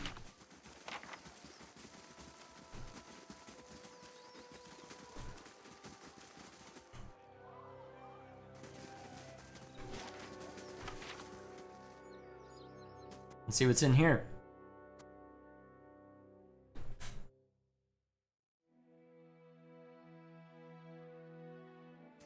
Hail and well met. I haven't seen you before. Always glad to see a new face in town. Company's good for business and chatter's good for the soul, that's what I always say. Anyhow, what can I do for you? What's been going on in Durford? Oh, we're a quiet little town, not much happens here. Especially not since the legacy hit. People realized they couldn't have babies and just stopped trying altogether. And that takes a lot of excitement out of the day-to-day if you can believe it. I'm looking for a young woman named Dalis. That lord's got you asking around too, eh? At least you ask politely enough. Bad enough having a small army move into town, but then they start throwing their weight around and telling you your business. That's the problem with these lords.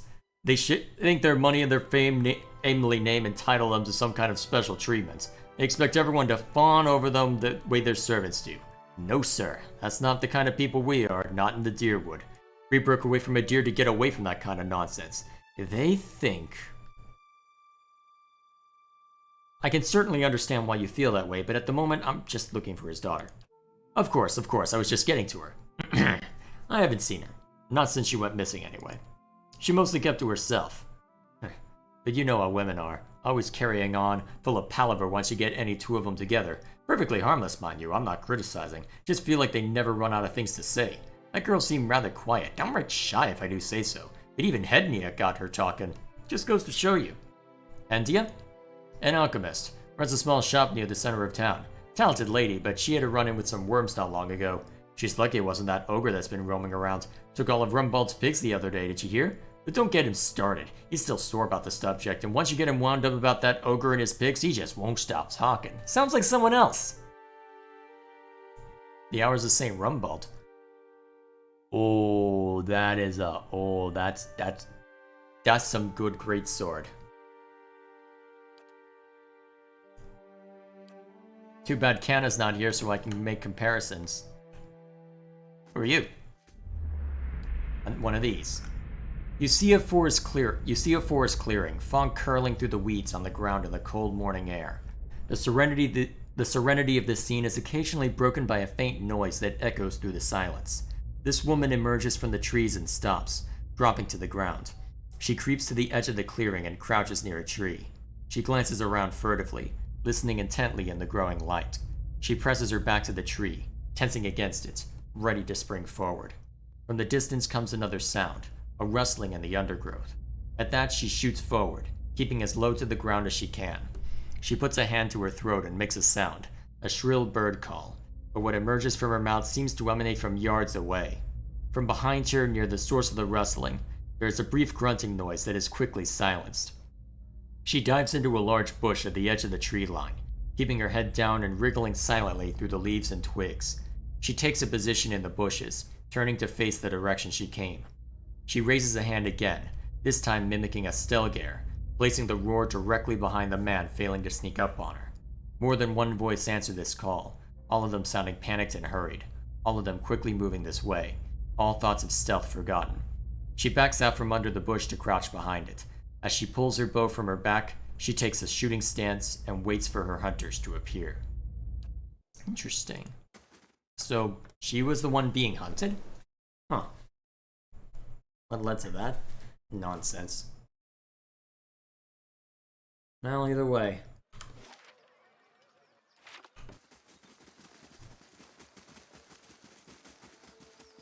This woman looks briefly through you as if she doesn't know you're there. This middle-aged peasant woman is dressed in a brown leather cloth draped down to her knees. Her hands are working at separating stringy, colorless vegetables in a pile before her, stripping the heads off the long fibrous stems with a paring knife. She discards the stems one by one, placing the heads of the vegetables into a small cradle-like basket in front of her. She doesn't greet you as you approach. You're not even sure she even knows you're there. Excuse me? The woman doesn't respond. She keeps stripping the heads from the vegetables with a steady rhythm. She may be deaf. There's no indication she heard you. At first glance, she seems nothing more than a middle-aged woman. Unremarkable, maybe less stern than most, who seems more focused on the weaving in her lap than her surroundings. Yet you suddenly notice she's not stripping the vegetables before her any longer. She's weaving, and the vegetable pots are now missing.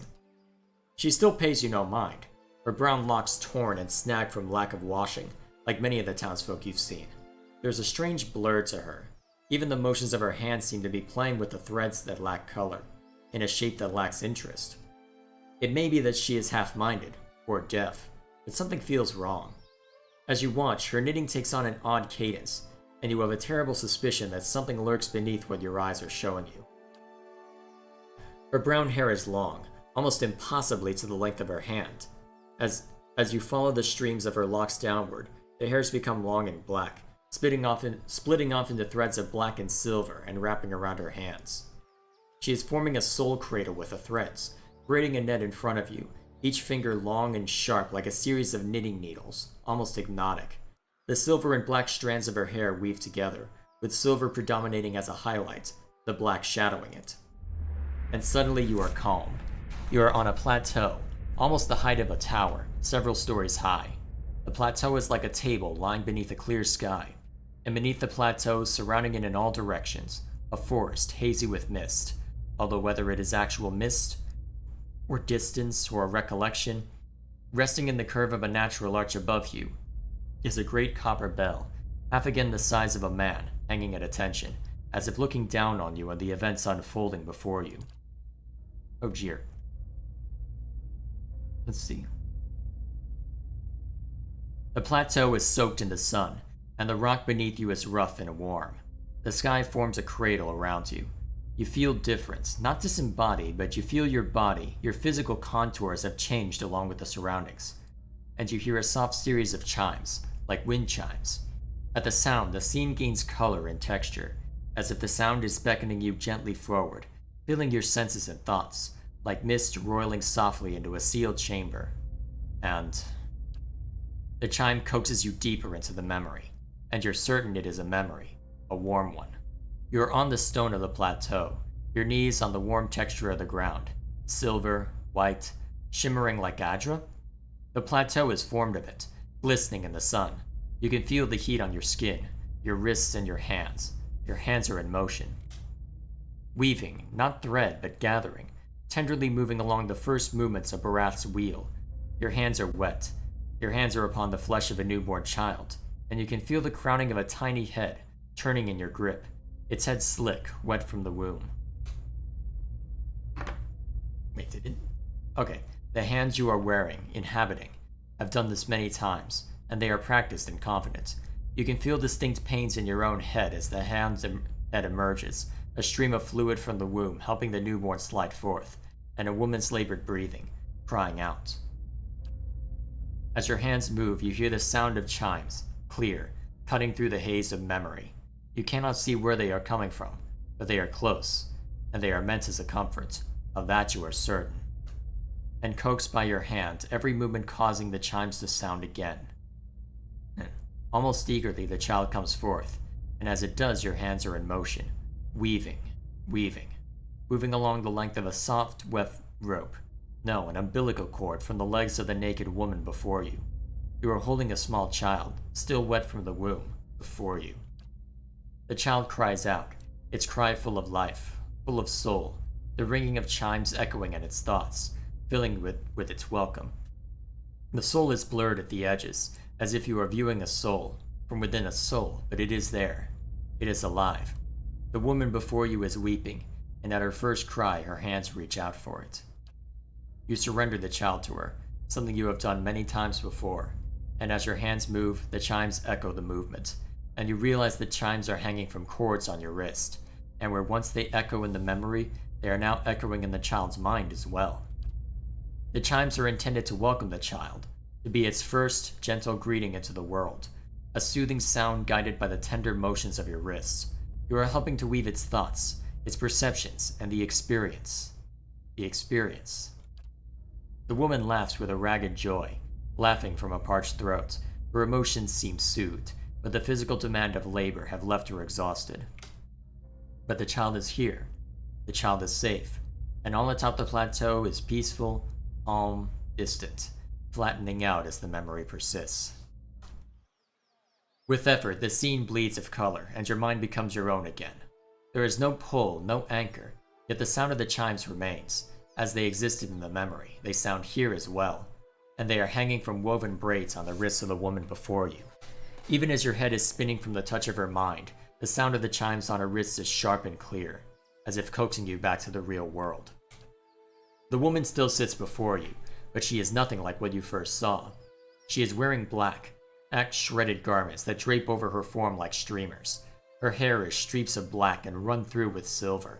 Her age is almost impossible to tell. She simply feels old, like a crumbled watchtower. And as she lifts her head to face you, you see that her hair is draped across the front of her face, like a veil. What you first saw of her was a mental glamour of some sort, unconscious, and you realize what you see is not what the world sees, and you are perhaps the first to see her true self. Still, you don't sense a threat in the realization. If anything, you feel a sense of relief from the figure. You can hear her thoughts, as she is glad to at last be seen. Who are you? I am seen, but the eyes of others do not remember. You were the first to see me as I am, the call stripped aside. There is a light touch on your mind, a caress, and her left hand mirrors the motion of the touch, reaching up to the air between you. You hear the chime on her wrist sound, softly, her hand moving as if pantomiming, resting on your cheek at a distance, and she speaks softly and slowly. Your memories. A cadence of wheels on a caravan track. Fever. Questions by running water. Violence in a night's campfire. Arrows in the dark. And fleeing. Falling rock and cracking stone. And a storm. The storm. Your voice sounds familiar. Are you who I think I am? Okay, I need to look this up. Hang on, I'm derailing the stream. I need to know this.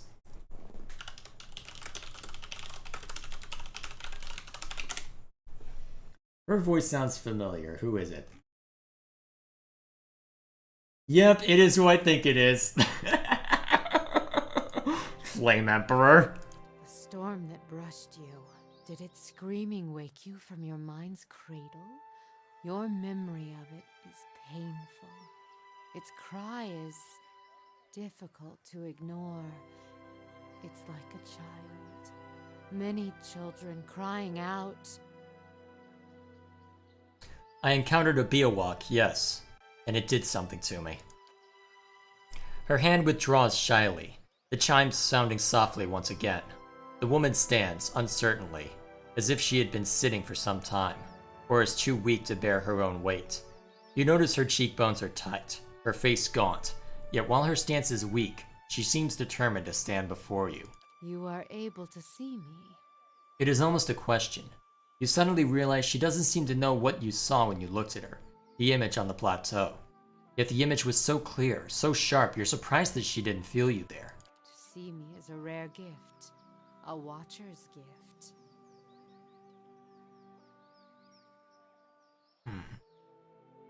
I've never been able to do that with a living person, except with you. So many questions, thoughts, whirling like storm winds.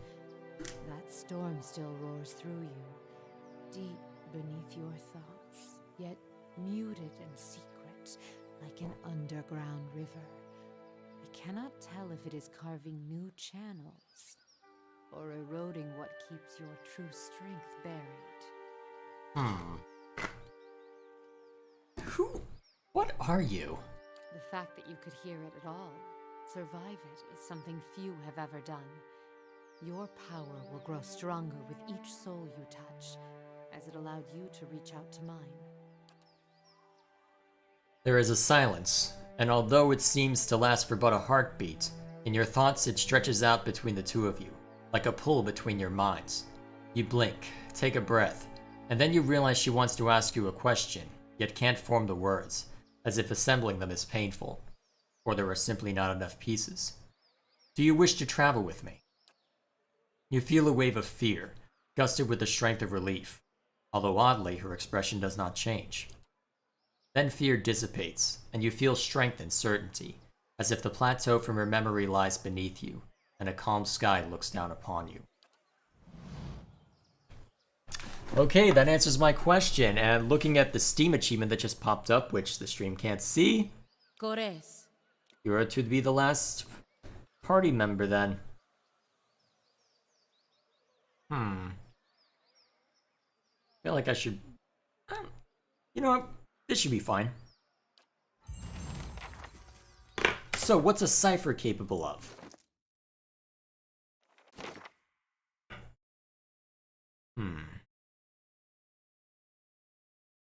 So, what have you got? So, substantial amount of dex. Focused more around stealth. So you're a cipher. I'm trying to remember what exactly that entails. Given what we saw before, I'm assuming what that means is... Well, let's see. Give me a second. So her inventory. She doesn't have a slot for a grimoire. So if I were to hazard a guess as to what her focus is, it would be on physical weaponry. So she has a spell list, smaller spell list. So it looks like the closest analog I would have would be a sorcerer of some kind. At least that would be my assumption. Interesting. So what's that 35? Focus. Is that what's used to power her spells to some thoughts extent? must flow deeply indeed. Sure.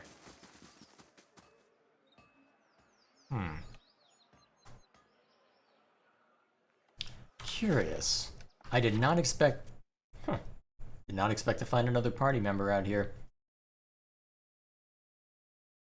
Although, it's starting to become a problem that I recognize so many other voice actors and actresses now, because now I'm thinking, okay, so now we've got the Death Knight and Edelgard in my party. This is gonna go well.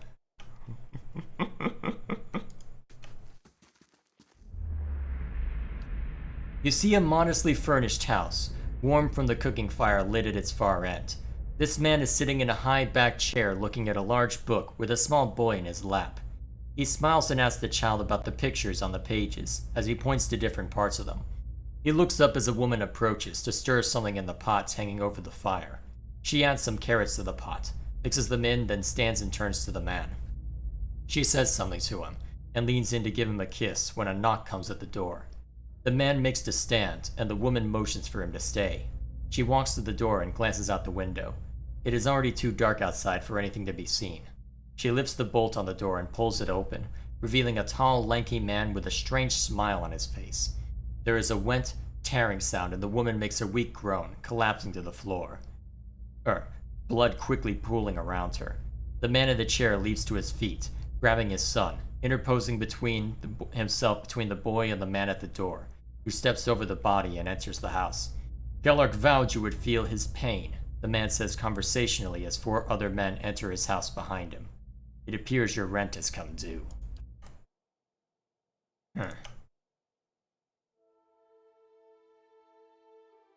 Curious.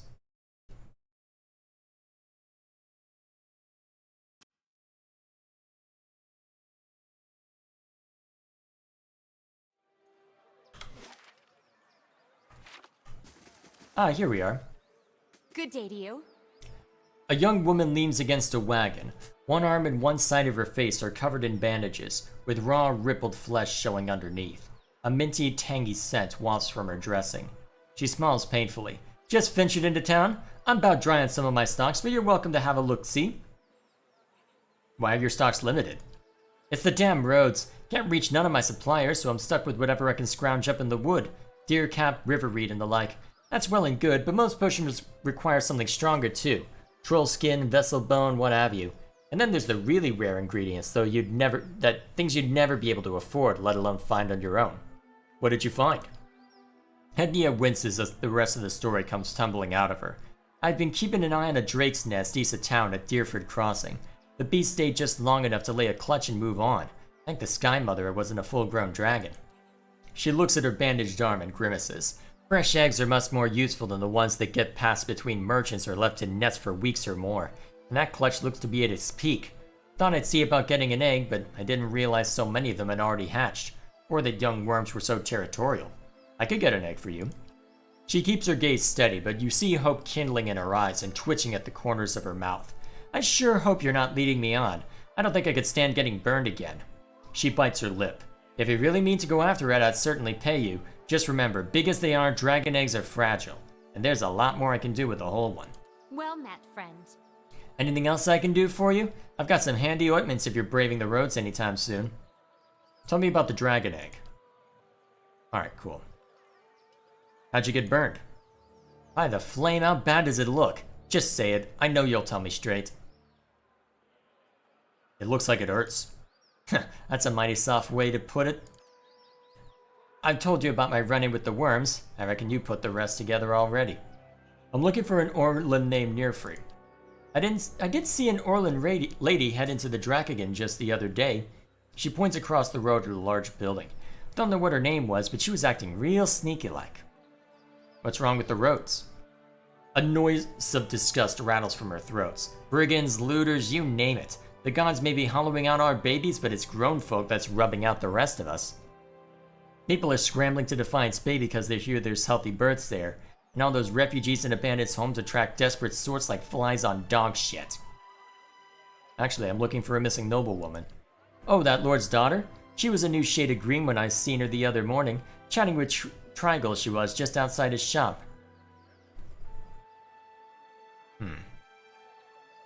You're talking about morning sickness. Was she pregnant? Aye, and worked in a state about it she was. That girl was so sick she probably didn't even notice Trigal's stink. I offered her some herbs to take care of the problem. Thought it might save her some trouble with her old man. She wouldn't have it. Lord Heron says she was ill from travel. That weren't no road sickness. Trust me, I know it when I see it. What's wrong with her? No offense, but I hardly know you. I'm not one for gossip, and I certainly don't want to cause the poor girl any trouble. Thanks for the information. Hail, traveler. Alright, a variety of potions and whatnot. And various ingredients for stuff. Excellent. Keep that in mind. Ugh, smells like my old hunting leathers. Trigil's Curary. Curary? How do you pronounce that?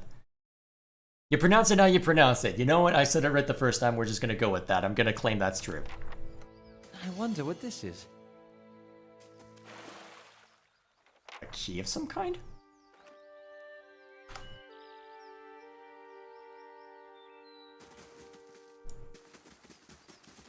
Why aren't you letting me talk?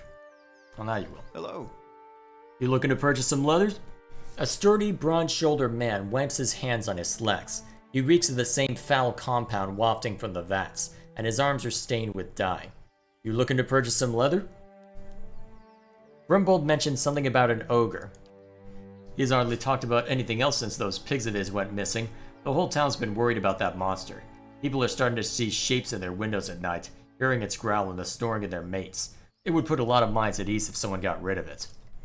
He scrapes at red pigment under his fingernails. I sometimes venture into the wilderness, collecting ingredients for my dyes, mind you. I've seen tracks east of here, near the river. That couldn't have been anything else. He wipes a splotch of dye from his elbow with his shirt tail. Something else you need? What can you tell me about Alis Herond? Only that her father's men have been banging down doors and stirring up trouble looking for her. I never met her myself. Hentia said you two had met. He folds his arms, the smell of tallow and animal dung wafting off of him. Did she now? And what else did she say? She saw the two of you talking. What was it about? Her father's dragged around here to get hitched to some backwoods noble. She wanted an escape all right. Now I was happy to give it to her. We snuck across the river a few nights ago for some private time. Come to find out we weren't exactly alone. An ogre taller than Winfried's tail sprung out of the forest. We were so lost in the heat of the moment we didn't notice it until it was upon us. It grabbed Alis and disappeared into the night before I could even pull my breeches up. So you abandoned her? Coward! And you suppose I should have run after the ogre with nothing but my own waning scepter to attack it? A lot of good that would have done us both. He measures you with his gaze. She could still be alive. I'm in no shape to go after her, but that Heron looks like he'd have the coppers to spare for anyone who found her. He scratches his cheek with fingers stained red and yellow. Others around here have seen the ogre east of town. Took most of Rumbold's pigs the other day. If someone were to find it, there'd be a lot of grateful people in the Deerford. What's in the collapsed tower? It's collapsed. Nothing. He rolls his eyes and shrugs. A few hides on stretched racks and the tallow stench Dengler's always grumbling about. The rest of the keep's dust, just like the fool Lady Thanyu who tried to hold it. There's a bard at the inn who will tell you the whole blazing story if you want to hear it. Have you seen Nifri in Orland from Defiance Bay? I make it a point to keep out of other people's business. Exceptional hide armor.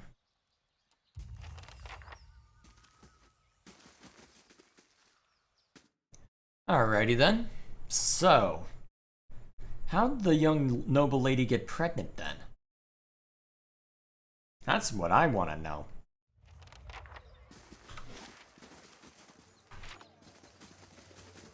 I suppose I have a way of going to investigate anything that's behind there, but I don't have a reason.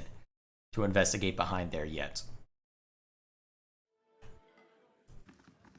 So I think before we set out, we'll go meander up here, see if we can figure out what this person is after. Or what exactly is going on here. Should be interesting no matter how it plays out, right? Oh dear. The Orlin hovers by the window, peering out of it every few seconds. As you enter the room, she watches you carefully, her hand hovering over her stiletto. She cranes her head to peer behind you. Anyone follow you? Who sent you? I was just looking around. The man leaning against the wall glances out the door and nods to the Orlin. The hand over her weapon relaxes, but she's still watching you closely. Some old friends from the Defiance Bay are looking for me. We're not exactly friends anymore, if you catch my drift. I'm just trying to lie low and mind my own business. Know what I mean? Boss. And Amawa looks at the Orlin and jerks his head at you. Alright, alright. She raises a hand to the Amawa before turning back to you. My friend thinks maybe you could help us out. Now, I'm sure you're a busy man, so I'll make it worth your time. She flips you a few coins. Just go take a look around town. Come back and let me know if the coast is clear, if you see any suspicious killers. You're pretty suspicious. What's this about? I may have gotten into trouble with some powerful people in Defiance Bay. Powerful criminal people. I suppose it was bound to happen eventually. I'm a thief by trade, and it's hard to do my kind of business in the city without crossing them eventually. Now, I'm just trying to put some distance between us. Someone told me you were responsible for heinous killings in Defiance Bay. Let me guess. Was that someone named Medrith? She draws her stiletto. It's a lie, plain and simple. I got on the wrong side of his employers, and now he's after me. But if you're here to do his dirty work, I won't make it easy on you. Relax. I just want to hear your side of the story. What story? The Dominoes came after me. I just happened to the wrong place. How was I supposed to know they'd already claimed it? She runs her hands under her hood. It was an honest mistake. I'm just trying to survive now. And if you spoke with Madrith, you know where he's waiting. Please, help me get out of here.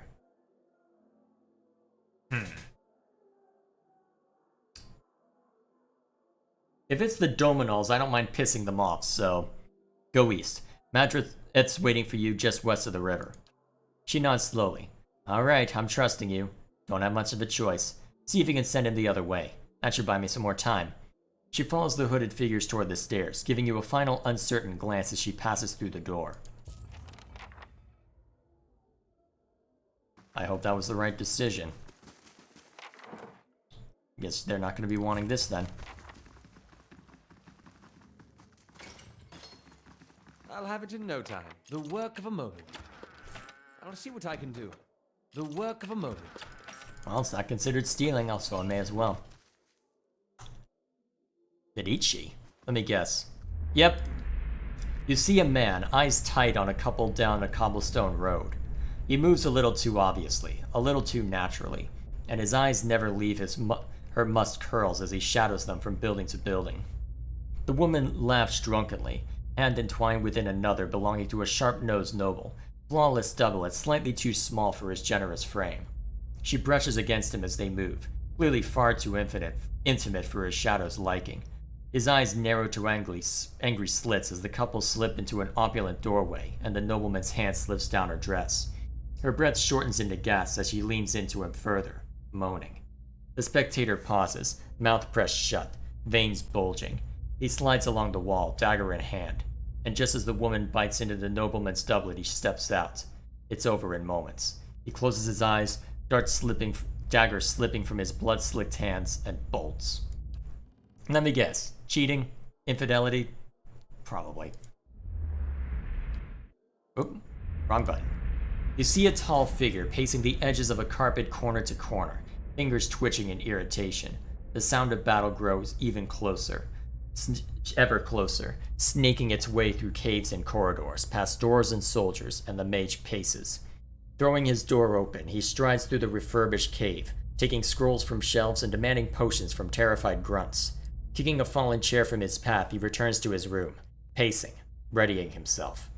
As the enemy grows closer and closer, he begins casting, spell after spell, defenses, additional vigor, traps. Just as his skin hardens into metal, they stride in, swords flying and arrows buzzing. Last chance to rethink this, he says. An arrow whistles by his head in answer. He sighs, and his lips thin with effort as he begins his onslaught. There are 6 of them, soon there are 4, and 3, and 1. For the last, he takes a dagger to be sure, throwing it directly into the Orlan's temple. The man topples. None get back up. The mage barks into the hallway, receiving naught but silence in response. Frustrated, he begins to dispose of the bodies, the last person standing. Well then. Oh, what?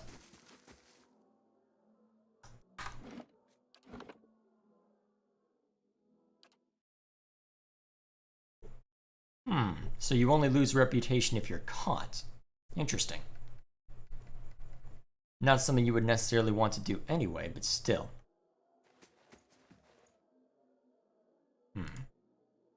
Sure. What do you suppose that bally thing is? Oh, this is that guildmaster staff that the bard mentioned. Just in case it matters at all. May as well go through the motions there. So what kind of staff is it? Extra weapon reach and restore minor endurance. Useful, potentially. Might be worth giving to Durance if I'm willing to have him be up close and personal, although I think the fire staff might do more damage. So, by the sounds of it, if I want to resolve most of this town's problems, I'll have to head out to the east. Go see to whatever's going on. Well, go see to that ogre.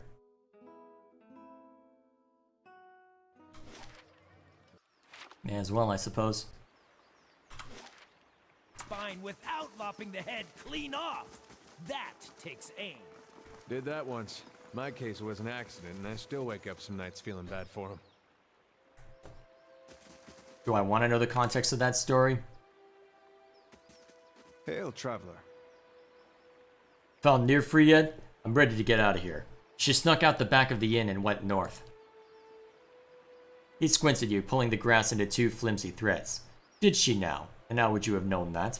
The innkeeper told me. Said the bedsheets were hanging out the window. She won't go far.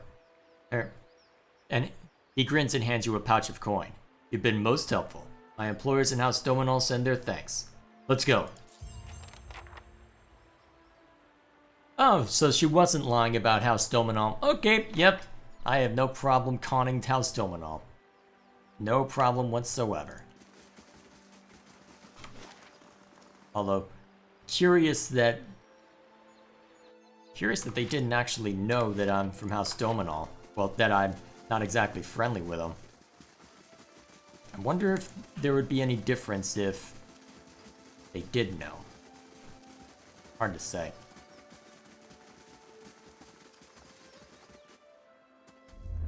Had a feeling it was another one of these. You see a black-clad figure bent low and moving slowly through a field. The figure holds a gleaming blade in his hand, keeping it hidden behind his back. He approaches another man who is crouched over, actions hidden by a large bush he has crawled halfway under. The figure stops moving as the man comes out from under the bush. You see that it is this man, holding a handful of berries he has retrieved from a smaller bush that lies hidden in the overgrowth surrounding it. He crawls back under the large bush, his arms moving again as he picks the berries. The figure begins moving again, slinking toward the man. He does not stop picking, but you see his head tilt very slightly to the side.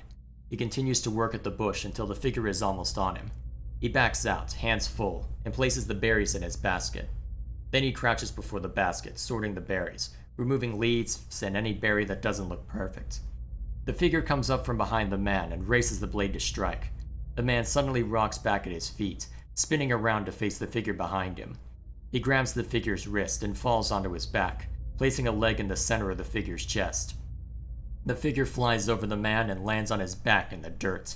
The man is straddling the figure in an instant, his hands snapping out, hitting several points around the head and neck. The figure immediately falls unconscious. The man stands and retrieves the basket, collecting the berries and placing them back where they belong. Then he returns to picking. Interesting.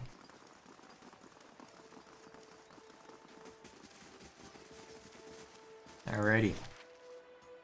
Deerford Crossing. So this will lead us... Alright, Alright, so this will lead us to those ruins, huh?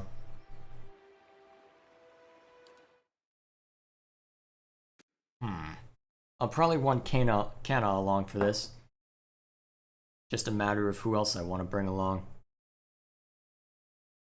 Problem is, I don't know how the grieving mother fights, so I have no idea how things will work out there. Would be.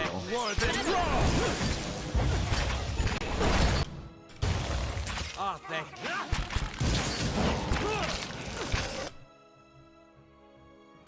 Die already! Blood makes the grass grow!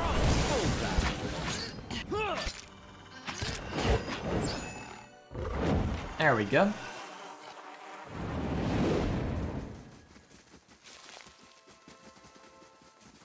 Simple enough to deal with. Although I probably don't need per rest activated right now. I'll save per rest for... Yeah, honestly, I think what I'll do in future is I'll have per rest as an option if I get into a rather dangerous fight. That way, I don't have to necessarily be wholly on point. Alright, that'll lead to the ruins.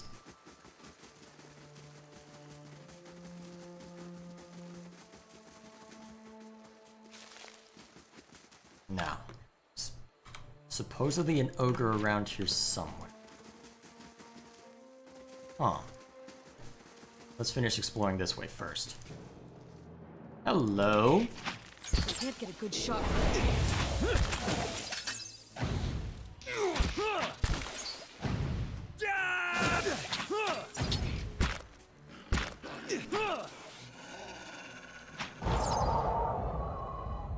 And that's why I shouldn't have per rest enabled until... Hey there. Well, further along. Huh. Another makeshift bridge.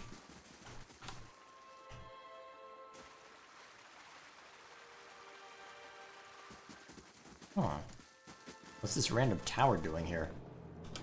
Those are some rather large wolves. Wait, how the hell did you get back there?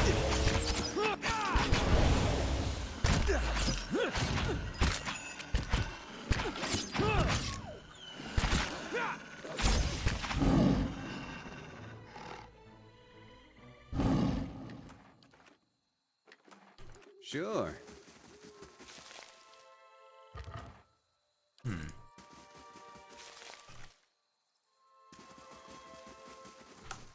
What are these ruins?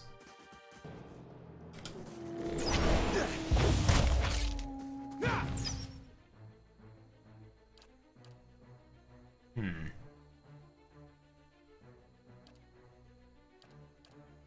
we go.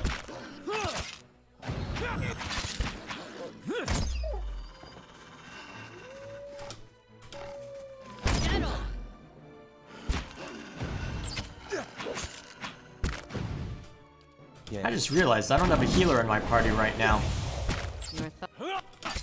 Unless you can heal.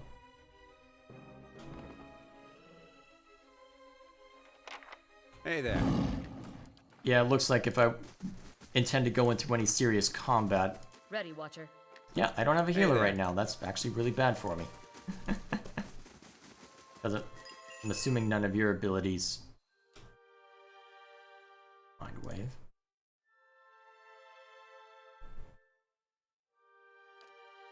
Oh yeah, none of these look like defensive spells. They are all offense. Sure.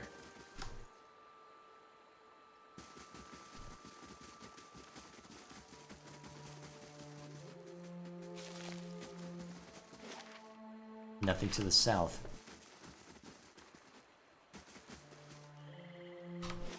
Huh. Small island? It's curious. Widowmakers. What's that supposed to mean?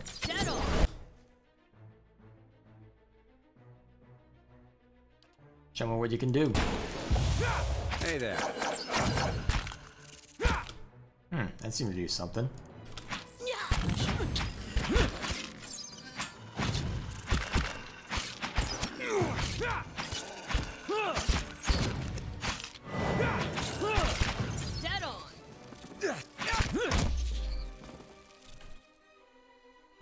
damage. Hey there.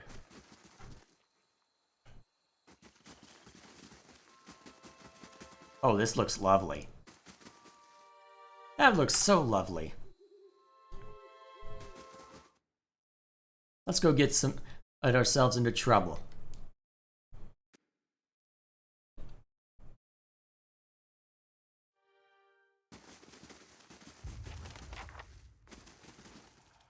The ogre's lair, huh?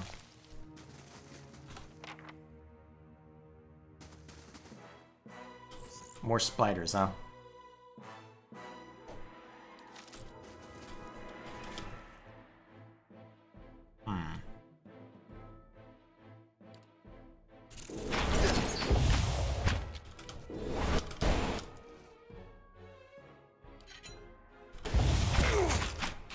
Wait, why are you... Oh, that's... I'm getting mixed up on what I actually have.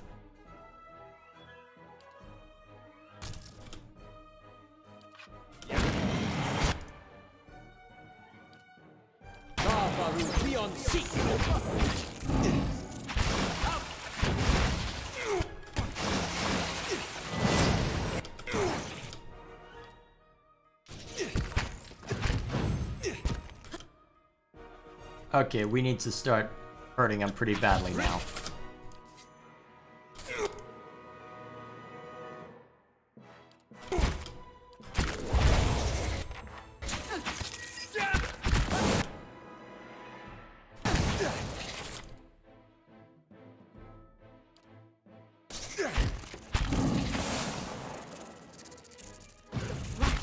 Still, they both.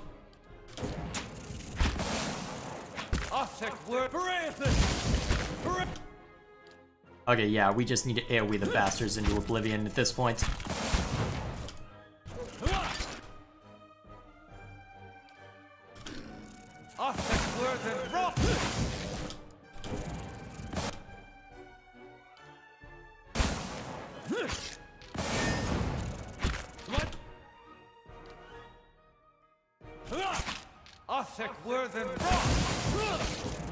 Alright, Adair.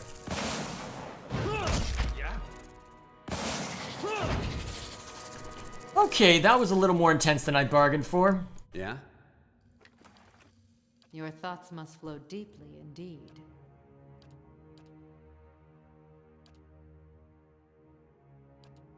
Yeah? Thick webs ripple in the cavern breeze. Mummified remains are tangled within them.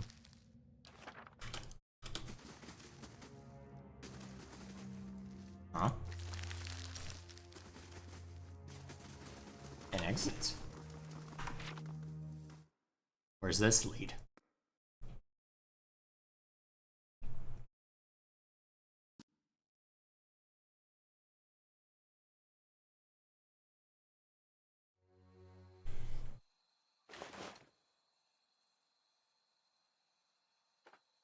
Oh, this looks fun. Alright, let's take a look at what this is.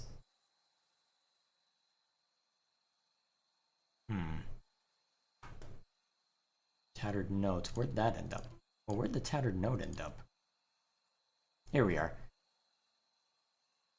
To avoid the entrance in the tower, traffic through my shop would attract the attention. Deerford may be sympathetic to our goals, but they wouldn't approve of a temple yet. Key to the entrance by the river, east of town. Be careful along the road. Reports of blank these days? What's that supposed to mean?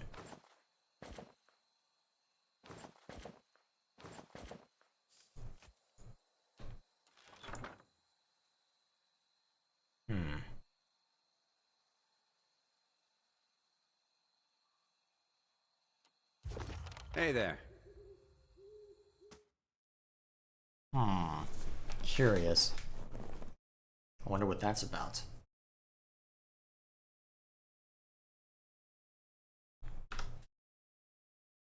Sure.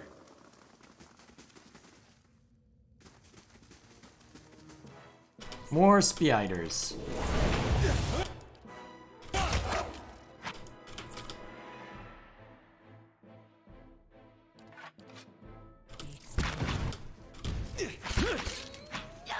Oh dear, we triggered the lot of them. Time for some AoE nonsense. Then raw!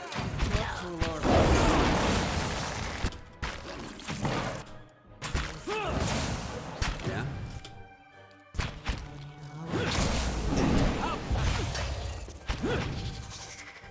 There we go. That seemed to work out a little better.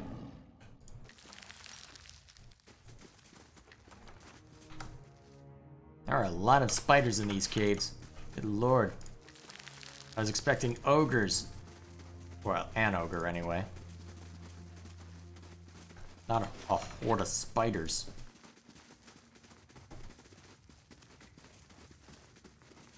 Oh, that looks comforting. Let's go in further. I can see this place through your eyes. We should take care. Yeah, maybe. Skulls and bones from an assortment of kith and beasts litter the cavern. They've been crushed, scored, gnawed, and punctured by something with fangs as thick as Almawa's fingers.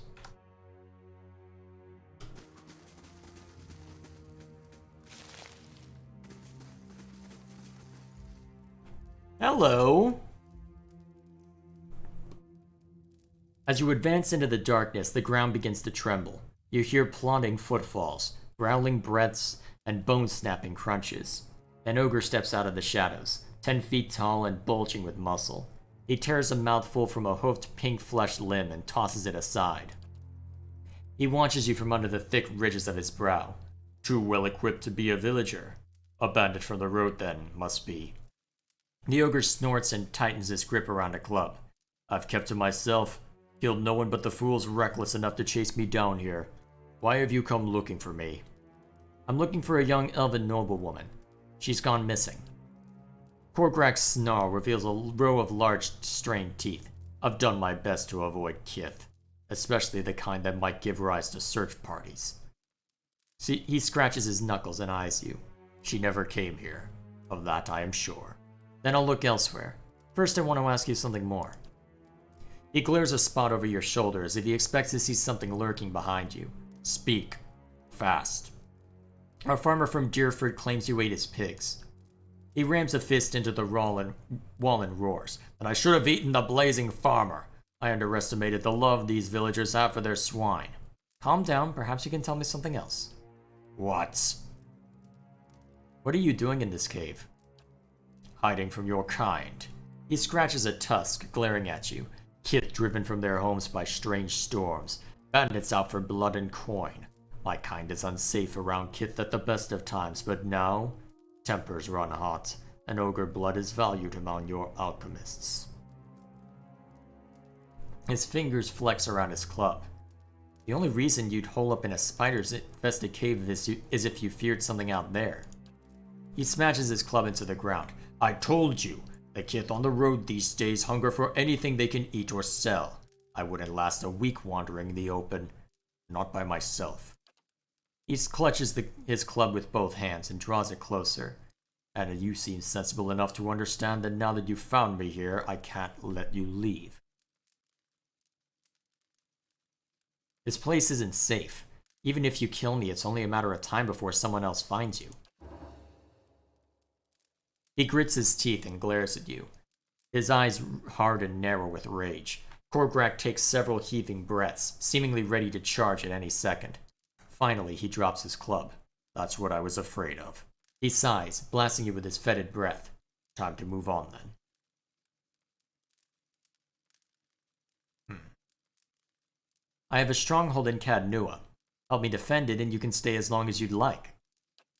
Sell my services for the shelter of a fortress? Sounds like another kind of trouble, but perhaps one I can handle. He begins shuffling back into the shadows. If you need me, you know where to find me. I'll leave Deerfoot alone for now.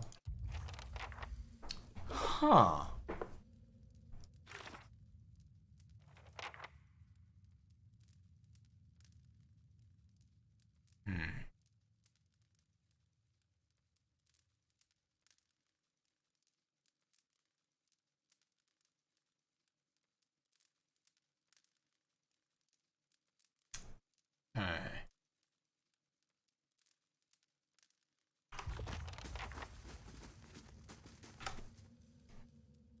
I heard mention that you could do this, so...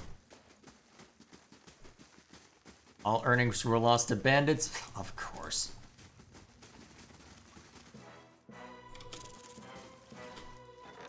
I'll check on that after I've guaranteed that I'm not gonna die. Oh, jeez! That's a big one, that's a big one. Okay, switch to... Okay. Switch to per rest ability mode.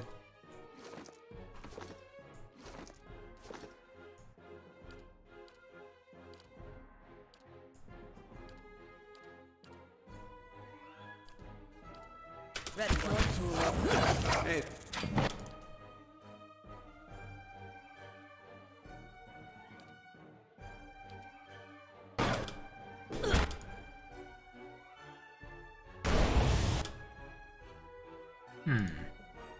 Let's see what kind of effect this has.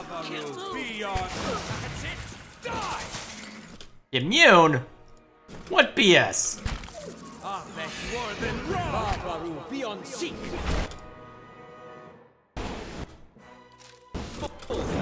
Can't get a good shot with this.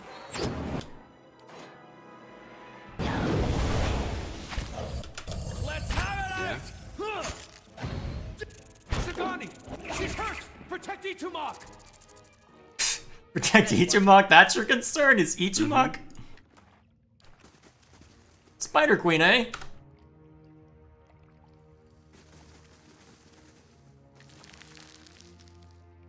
Not even a good crossbow. Well, at least that's that cave fully explored. Still, it would seem that there's a couple things around here to check out before leaving. Although the question is, in my current state, could I take on whatever the hell's going on up north in those ruins? Probably not. Probably not. So I think my best bet then would be to return to town. Well, actually... So... Note mentioned a secret temple of some sort with an entrance near the river, and another in a tower behind a shop. I wonder if it could be referring to this. I haven't fully explored the place, but... You might find this interesting.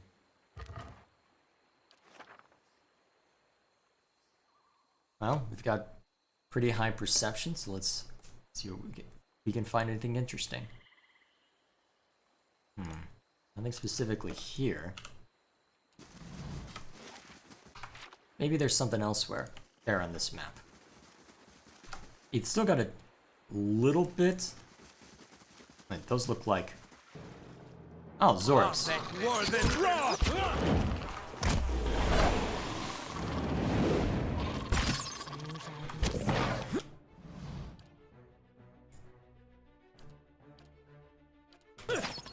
Yeah? Okay, these aren't just Zorbs anymore.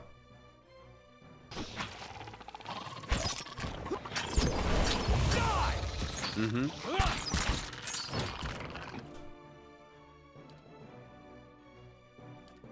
Let's see how this does. That's it! I shall end. I'll teach you a lesson!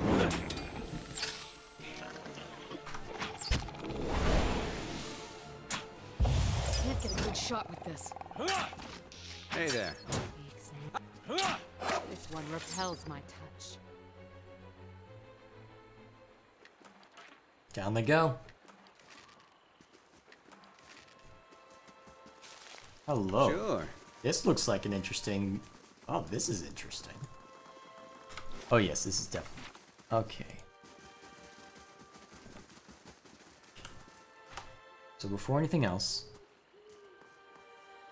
You stand within what looks to be a ruined shrine. The moss-covered remnant of an ancient statue lies before you. On the broken legs and feet of the sculpture remain. Only the broken legs and feet of the sculpture remains. Long grooves along it suggest that it could be moved. Near the base of the statue, you discover a skull carved into the stone. A skull is carved into the stone in intricate relief, its mouth agape. Peering closely, you notice a rusty keyhole between its jaws. The key slides easily into the socket. You turn it, and the ruined statue begins to move. The displaced pedestal reveals a dark passage descending into the earth. Where do you suppose this leads? Good question. Let's find out.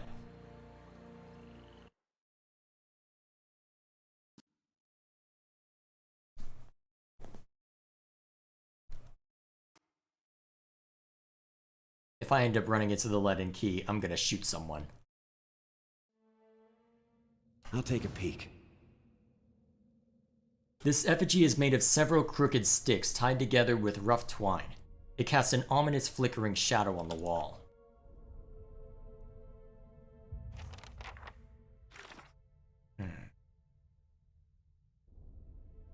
Remind me, who is Caed? God of defiance, violent rebellion, secret hatred, covert plots, resentments, and envy. Oh, yeah, that'll go well. That bodes well. That bodes very well. I want to see what I can do. Do it. The work of a moment.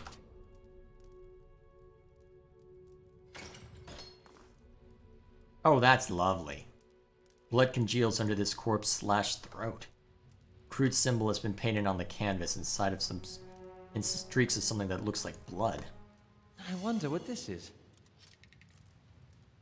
Something you can disarm, thankfully.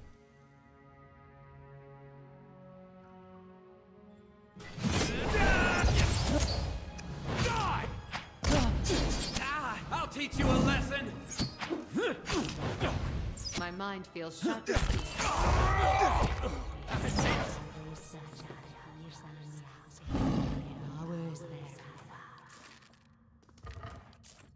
That is an incredibly creepy chant. Small wicker statues with black stone eyes are placed between the flickering candles. Easy does it.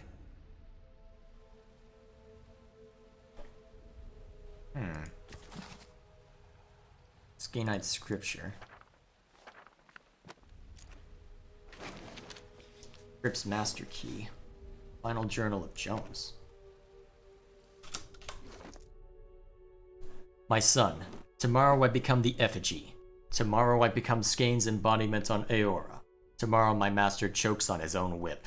For months we met by secret conclave to plot our landlord's demise, all the while working the fields as if our hearts were content. Caed teaches us to plot with the minds while keeping on one's face impassive, inscrutable. Fair fights are for those with armies. The quiet slave is our whetstone, our focus. In his worship our cause finds focus, clarity, and possibility. Tomorrow my master chokes on his own whip. By the time you read this, I will be dead. I pray Caed does not abandon me for speaking my plotting, but a son deserves to know how his father died. For I have volunteered to be the effigy. Caed will inhabit my body, using this old farmer's simple flesh as a puppet of godly rage. I have been shaved and anointed. Tomorrow morning I will be your father in name only, as my manhood will be removed, my nose and ears removed, and my useless mortal eyes will be replaced with flintstones through which Caed might see the world. My son, I am sorry for the lies I have told you these past few seasons. But Caed demands secrecy. Even your mother knows nothing of my furtive service to the quiet slave. Curse my name if you must, but never weep for me, for I died for the betterment of our community, to smite our lord's corruption from the face of Eora. Tomorrow my master chokes on his own whip, for tomorrow I become the effigy. That's not creepy at all.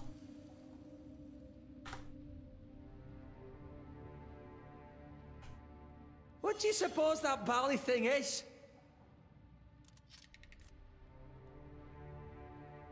Failed to disarm, huh? Okay, time to rest.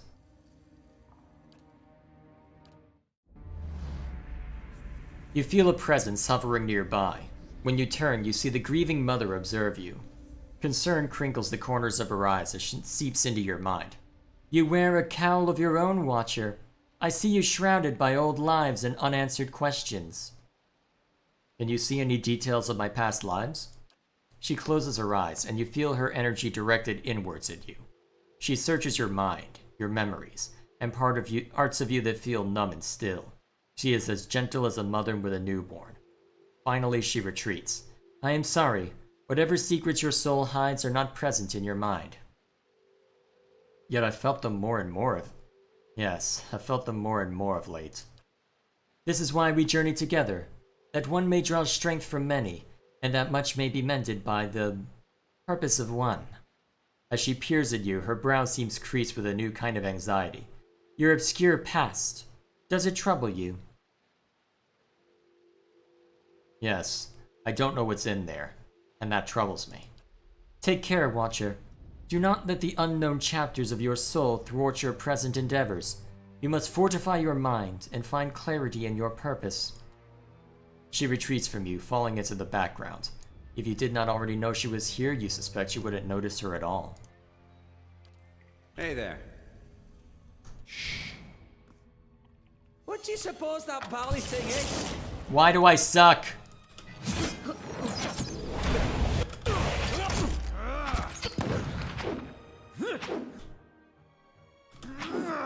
I'll chew the gristle off your skull!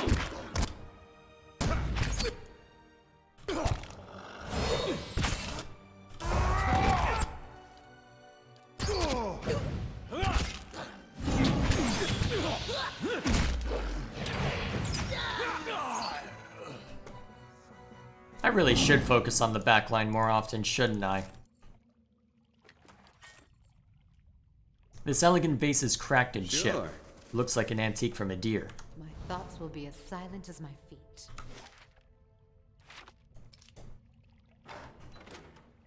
Oh, this is gonna go so well!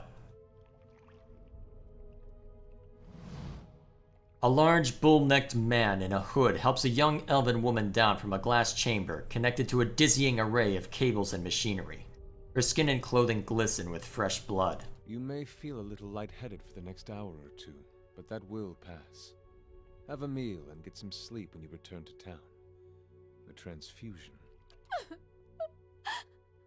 Ah, I was afraid of that. The girl sobs into the back of her hand. The transfusion will be smoothest if you relax and rest. The implanted essence already has a hold on your mind, so fighting it will be useless. And I hope our new visitor does not complicate matters overly. What's going on here? Subversion. The black sheep cousin of justice. Or haven't you heard Lord Heron's tale of woe about a missing daughter and an impending marriage? He's sent his soldiers to scour the village while he bides his time at the Dracogen Inn. I don't expect you to understand what I'm doing. Neither the rituals of Scan nor the labors of animancy meet with much approval in polite society.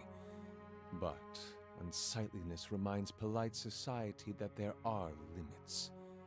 When no one pays attention to the excesses and debaucheries of a lord, you give them something they can't look away from. But she's pregnant. And from your tone, I take it you don't know the circumstances of the child's conception. Oh, shit. Oh, I know where this is going already. Well, crap. Lord Heron's been telling everyone she's his daughter. He brought her all the way out here just to avoid anyone who might know differently. She's his niece, and she's carrying his child. Sagani's eyes are bright white orbs centered against her face paint. Her own kin? Her voice grows quiet. I know how I deal with that one. Why would he do... You can't be serious. That's horrible. It is the product of a corrupt and degenerate system of nobility. This is all to ensure that some drop of his blood, some mote of his essence, cleaves to his fortune long after he's dust in the ground. Heron's own wife's delivered nothing but hollowborn.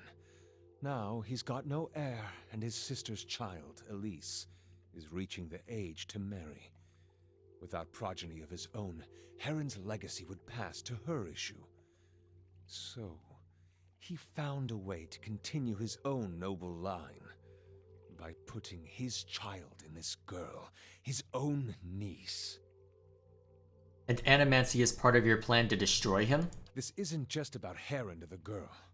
It's about the corrupting influences of power and wealth. How people of privilege, people like Heron, are so often insulated from the consequences of their actions. The charged essence of dozens of maltreated slaves and underlings is already taking root in her mind. Once it's established, it'll drive her to murder her uncle, her aunt, and anyone foolish enough to get in her way. People won't be able to look away from Heron's sins then. Seems like a lot of trouble to go to when the simple lynch mob will do. They don't get a lot of things right, but this kind of thing they know what to do with. I do not wish to destroy Nestor Heron. I wish to end his entire rotten line. His name will become a curse among strangers. The deeds of his house will be eclipsed by his ruin. Foes will hear his name and shudder with pity. And any relatives who should survive him will abandon their fortunes just to rid themselves of the association. You're hot-blooded, willful, but there is no room for mercy and vengeance. Watcher, do not let this girl and her child become fodder for revenge. Let me touch her mind. I can free her from this snare, as well as from the memories that hold her captive. Do it. The grieving mother bows her head. Thank you, Watcher.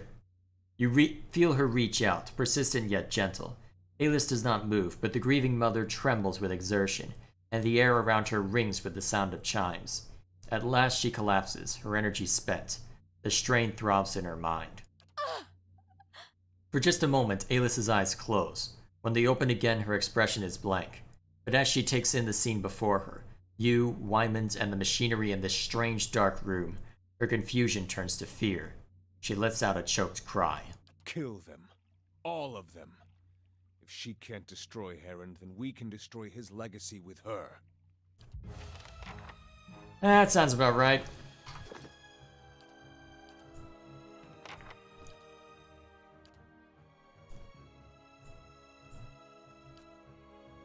Alright, let's switch to per rest abilities. We're gonna need to give everything on this one. Also, I really need to outfit you better. Ah, thank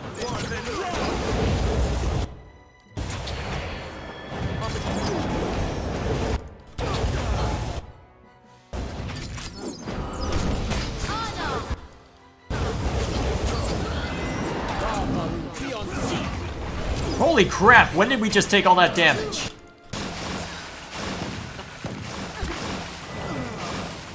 Holy crap, how is she the only one left standing? Well, her and the animal companion, I guess. The hell? How did we die so quickly? The heck?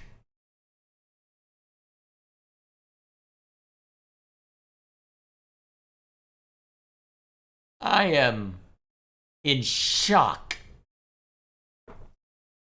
We went down so fast. Sure. That was unusual.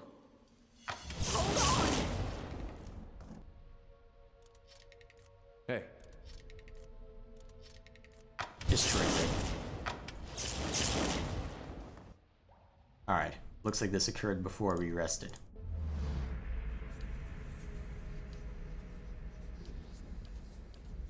Mm-hmm. Alright, we'll go ahead and deal with what's in here then. Sure. I'm here. Didn't I tell you to focus on this?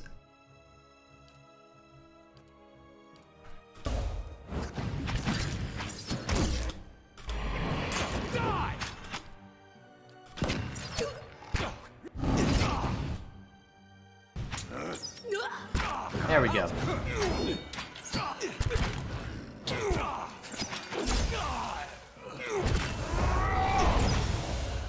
There we go. Easily dealt with. Sure. Okay. Now we quick save before jumping in there. Also, let's see if we can outfit you with any good equipment.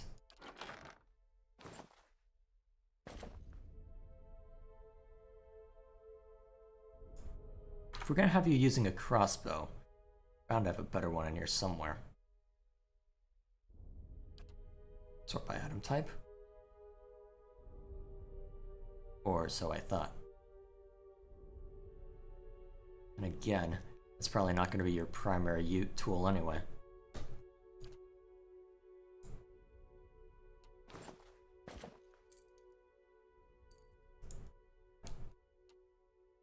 Yeah, that's not the biggest deal, so...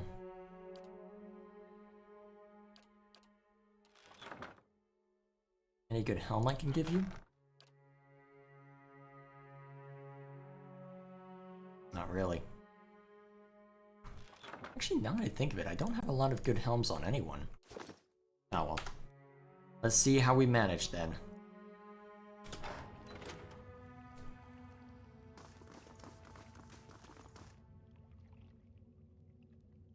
You may feel subvert. I don't expect you to understand from you, Lord Heron.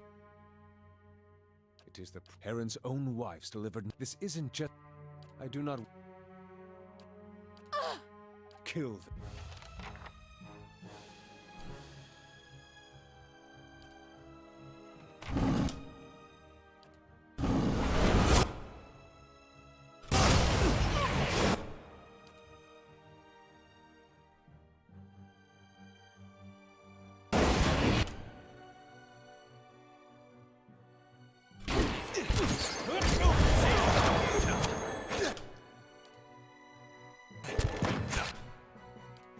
Ah, frozen. Show 'em how.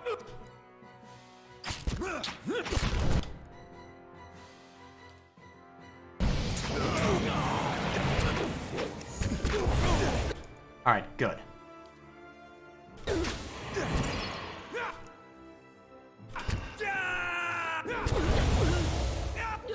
There we go. The young woman blinks at you and takes a few steps back. Stay away! I don't know! She shakes her head and rubs her temples. What happened here? Caed cultist kidnapped you. She looks around at the dead cultist and pools of blood, her eyes widening in fear and confusion. But what? She winces and pitches forward, holding her head. Hylia's wings, I can hardly remember a thing. She pauses, her brow furrowing. She mutters something in a dialect of Rautai, then Valian. No, my name is... Alice. Her fingers dance at her side, plucking at the air in 3 repeated motions. A liar. The opening notes of the false knight. Her twitching fingers brush her swelling abdomen. She looks back at you, a question in her eyes. You're a young noble who was taken let's see. You're a young noble who was taken advantage of by unscrupulous relatives. She nods absently. I also know I can't go back to the village, although I don't remember why. She looks at the strange machinery, and I certainly can't stay here.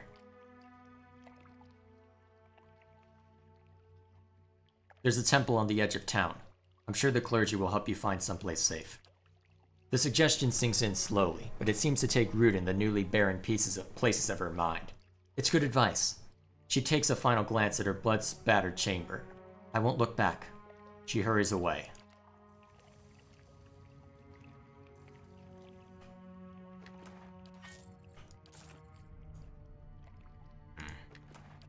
Sure.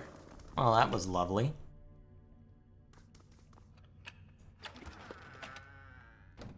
Now what might this be? Dagger of some kind.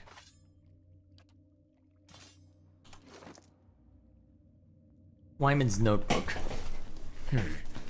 The looping scribbles are difficult to read, but as you flip through the pages, you can make out several passages. Near the beginning you read, "Will be a suitable place for my experiments. There's an abundance of space, and more importantly, the locals are content to ignore it. I could probably construct..." You skip ahead several pages. Willing volunteers. The legacy has brought many grievances to the surface, and capturing the essence is primarily a matter of timing.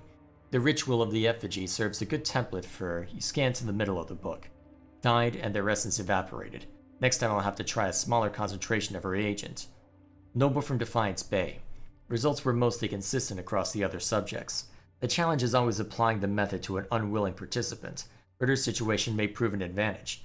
If I can bring those memories of her uncle to the forefront, It might render her essence more susceptible to the process. What process? That looks useful. Hey you, want a better dagger than that one? Mm-hmm.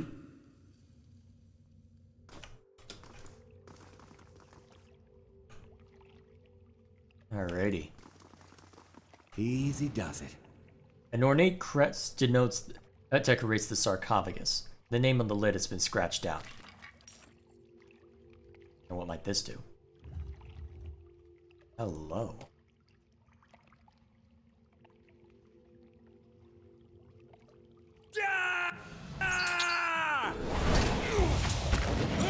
Now these we know how to deal with.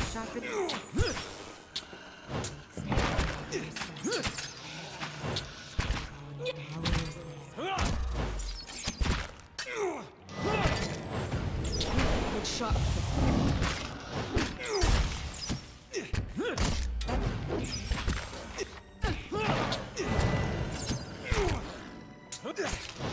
Show him how it...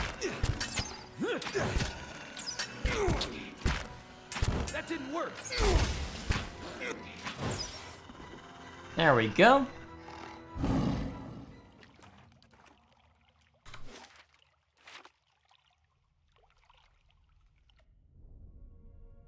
Sure. I'm on the trail. I'll have it in no time. The work of a moment. Camping supplies. Nice. We go on a little longer out here. I'll teach you a lesson. Makes you wonder who used to live out here. This stained and rumpled bedroll appears to have been used recently. A crude symbol has been painted on this canvas in streaks of something that looked like blood. Oh man. All sorts of intrigue in here.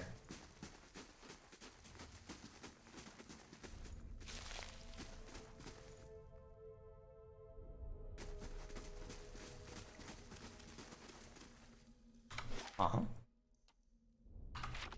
What is this? Wait a minute. The note said something about another entrance. I bet I know where this leads. Yep. This leads into the collapsed tower. It's another entrance.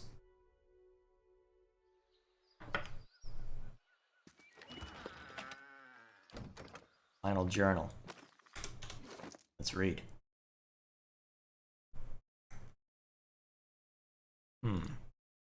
Wait, it's a copy.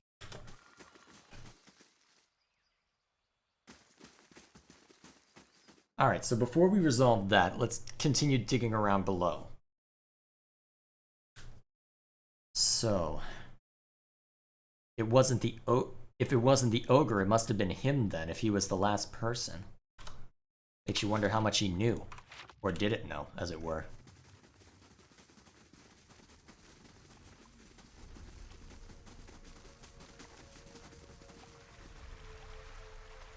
Quiet. Why is Ichimak taking forever?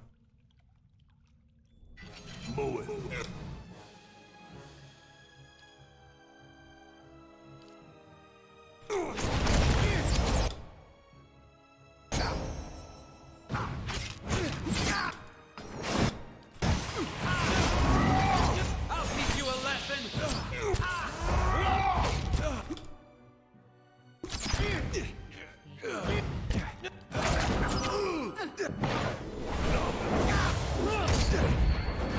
Oh, because he's sneaking.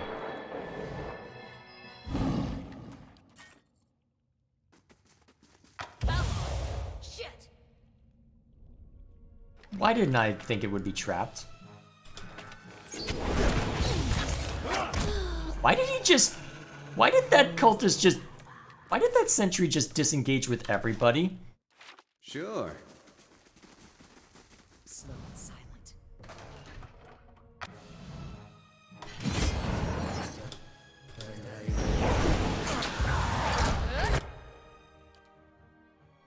Throw a fireball in their ranks. You know, just for fun, throw another one.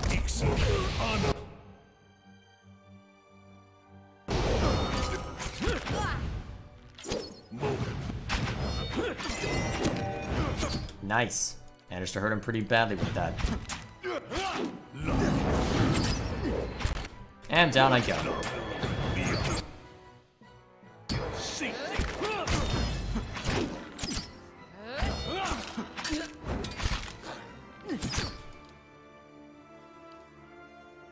I'm beating up with these guys. Not very. Kill the Mindbreaker then. Yes?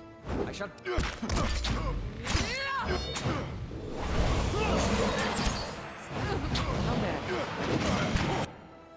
Wait. Did someone cast... Wait. Did the Grieving Mother cast a charm of some kind? I mean, useful, but I'm just surprised is all.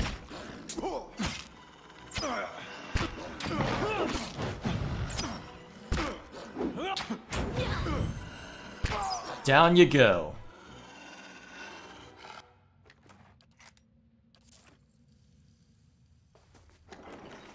Quiet. Hey there.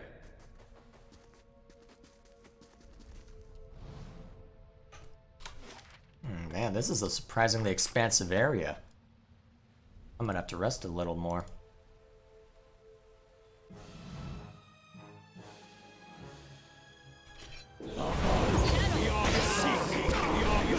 No, you don't.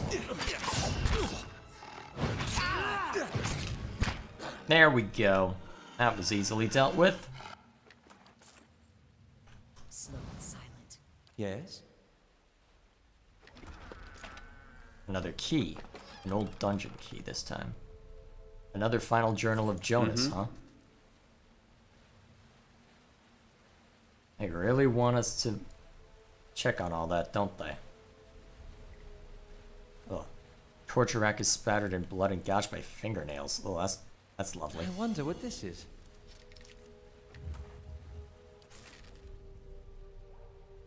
Lovely is what it is. Absolutely lovely.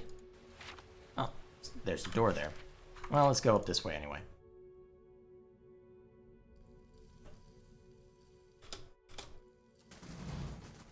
I'm on the trail.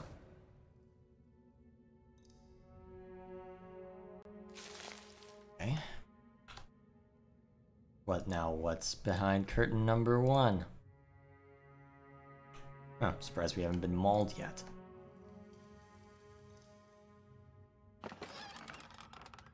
Very surprised we haven't been mauled yet. What do you suppose that bally thing is? Ooh. Land-fatted stalking boots. Hey there.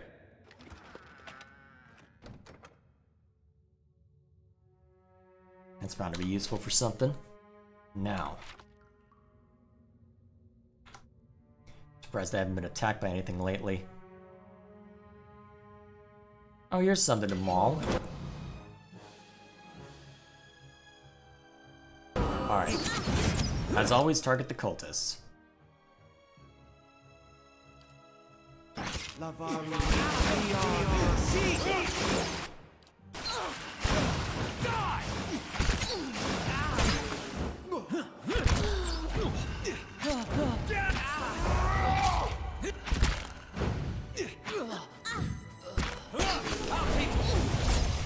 Down they go. At this point, they're basically just free experience. Oh, look, another bunch. Get 'em!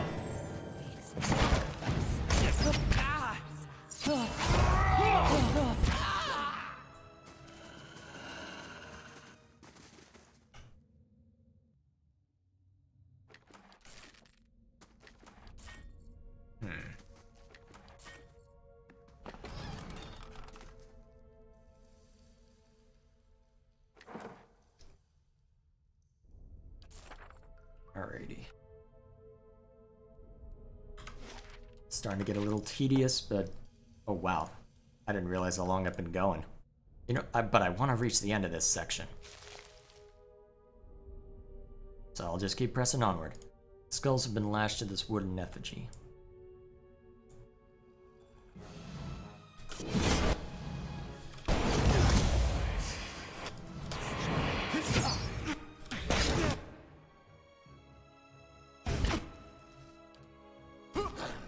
Alright, we need some AoE for these guys.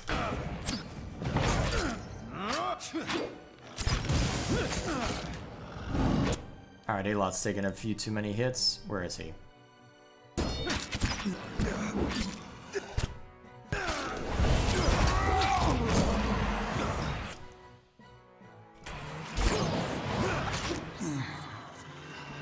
There we go. Back out here.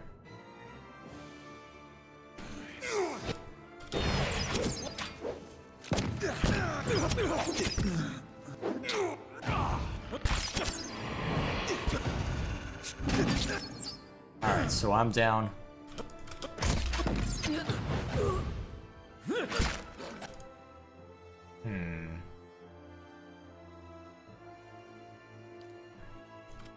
Give him something to worry about. Nice.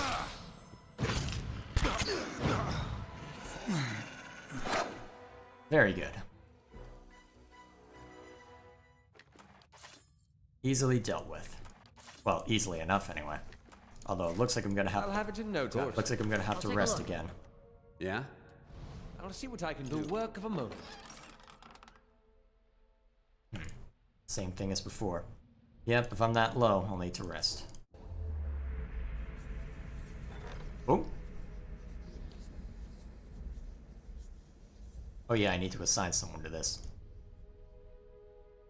Assign Canna.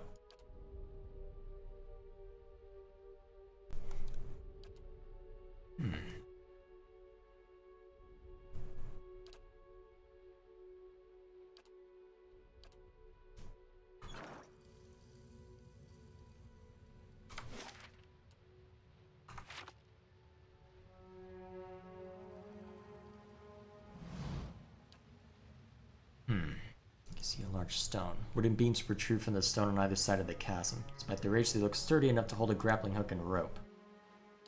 Sure, let's go for it. You aim for the beams on the opposite side and hurl your grappling hook across the gap. It snags on one of the beams, digging into the wood as you pull. With a couple firm tugs, you determine that the connection is secure. Tie the free end of the rope to one of the beams next to you.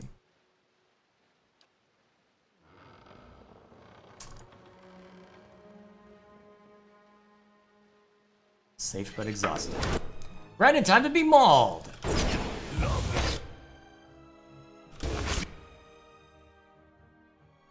Eat him up. Go after him.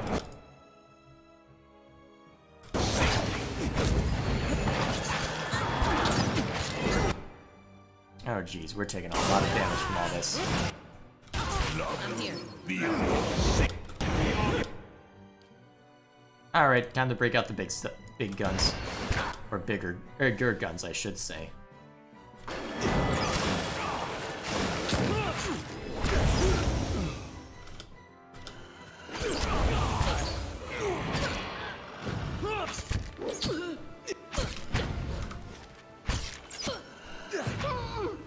God, that was painful.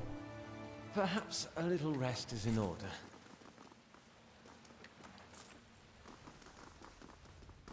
We literally just rested, though. On the hunt. Oh, okay. So I would have needed a key to get this far in, I suppose. Still, it looks like we've almost explored everything in here. Huh? Wait, huh? Oh, hi. Well, if there's just one of you, that should be easy pickings. Boom. Sure. Quiet.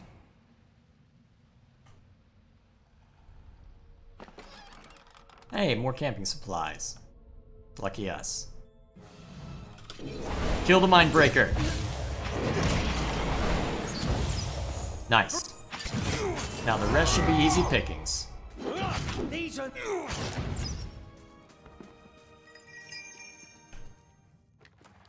As expected. Sure. Easily dealt with. And same thing as the effigy from before. That's unusual. Why do I suck? Why do I suck?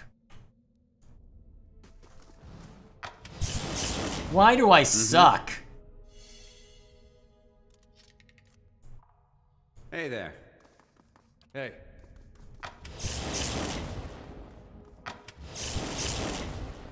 That's one way to get rid of the traps, I suppose.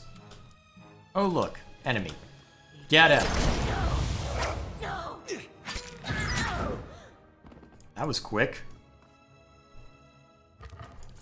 Yeah? I'm finding a lot in here. I'm gonna have plenty to sell by the time all this is over.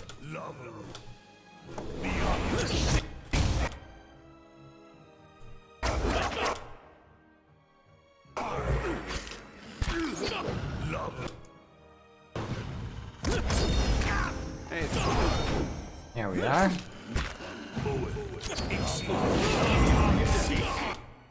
Okay, this is getting annoying. Blast him! Do it again!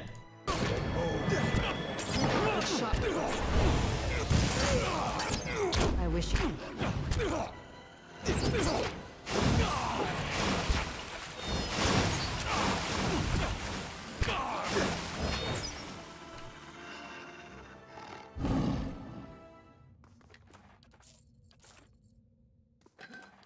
Sure.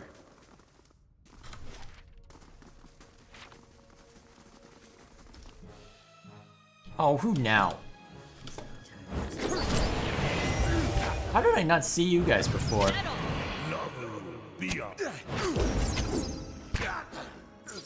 Ah well, not too many left, so... At least by themselves, the mind breakers are pretty easily slain. A fatigued mind is a weakened one. How are you fatigued? Ready, Watcher. Yeah?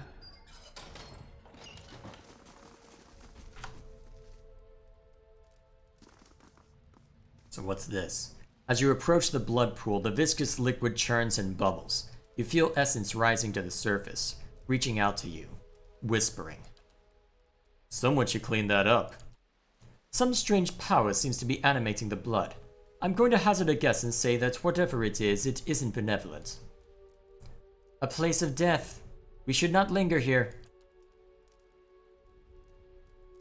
This is the work of something foul. We should keep moving. You draw back. The souls recede and the blood settles. So now that we've gotten that out of the way, the faint whispers resolve into a cacophony of voices. You imagine yourself surrounded by 100 men and women. Their naked flesh is scourged and bloody, or skinned and covered with flies. Their eyes are missing, replaced by glittering black stones. The voices cry out in unison. What's this? Another soul come to rage and burn, or merely to watch? You may be a long time in waiting. Our work today is already finished. You were all sacrificed to Caed, weren't you? A woman's voice replies. We were sacrificed to the whims and hungers of the rich and powerful, but what we gave here, that was our decision. They hover at your soul's edge, feeling you out. Our fury burned within us, unquenched and unfed, but hate can be fashioned into a weapon by those willing to pay the price. In life we were weak, but in death we made a choice. Choice carries power. You can now escape your oppressors and move on. To another life of toil and abuse, not before we exact our revenge. They probe at the boundaries of your soul, exploring your essence. It is a shame there is nothing in you we could use. The souls sink back into the pool. Hold, I would know what you've done here. The pool itself begins to ripple with the sound of a dissonant chorus of perverse laughter that rakes at your ears. The lapping blood stirs a large metal cage, half submerged in the center of the pool, and it creaks loudly as it rocks back and forth on a rusty pulley, as if in answer to your question. Time for questions is over, Watcher.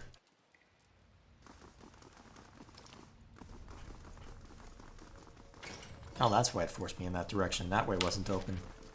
Either way, that is everything that can be seen to down here. Some?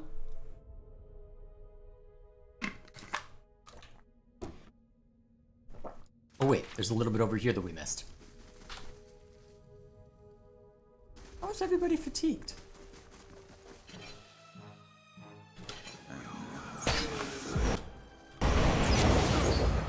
Oh look, the cultists came out in front. This should be fun.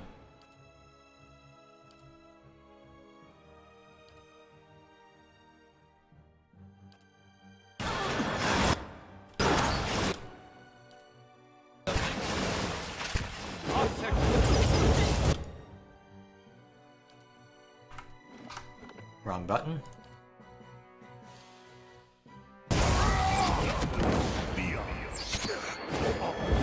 Die, suckers!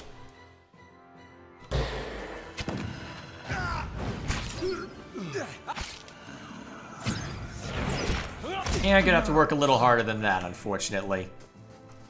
We are kind of awesome. Some fermented caribou milk would hit this spot right now. Fermented what milk? Sure.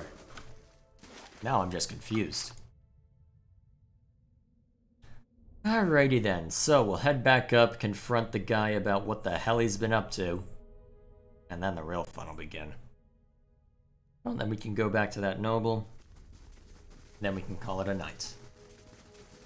So much for getting any audio editing done tonight. Oh boy, I've got a lot of work tomorrow to make up for this. Although, to be fair, I won't have much time. And should have time on Friday, though. I'll work that out. What are you? Effigy's eyes! Summon! Stop him! He raises his axe, rage in his eyes.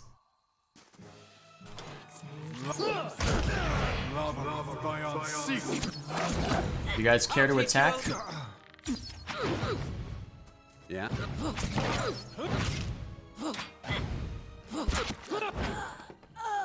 You know, after what we've dealt with, you guys are nothing. Sure.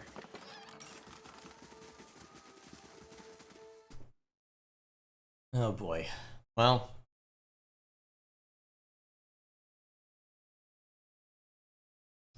At least they've been dealt with.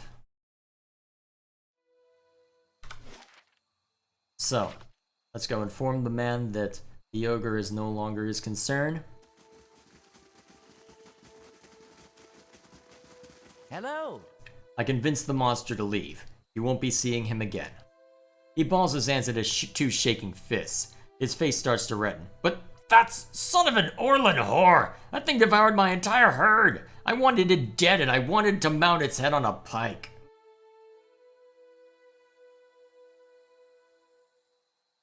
The ogre is no longer your problem, and that's what matters.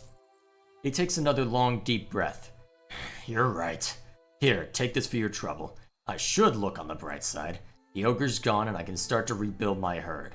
He crosses his arms and looks at his piglets. In another 6 months they'll be grown and ready to breed. Although... He takes one of the pigs and gives it a quick examination. This run's still looking too small.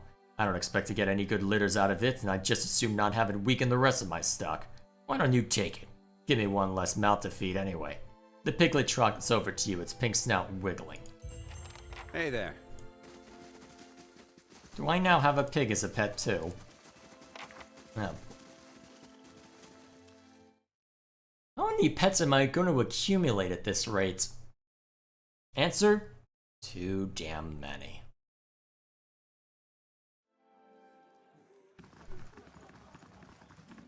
Wonder if Sid will want to hear any of these. Never mind. Wait. Where's the nobleman?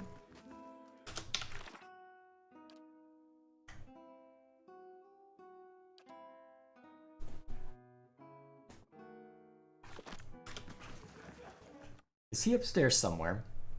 Where'd the nobleman go? Wait a minute, I told her yep, I figured he'd either be upstairs or at the cleric's house. What are you doing up here? Unless... have you news of my daughter? I've got to get her out of this wretched village. I found Dalis. My daughter? Is she safe? I let her go. That can't be. She's... What happened? You know exactly what I discovered. I don't know what you're referring to, but I've heard enough already. Take this, and let's put this unpleasantness behind us. Rumors travel fast, currently faster than caravans. Do you really want to take that chance? Very well. Now, I really must get back on the road.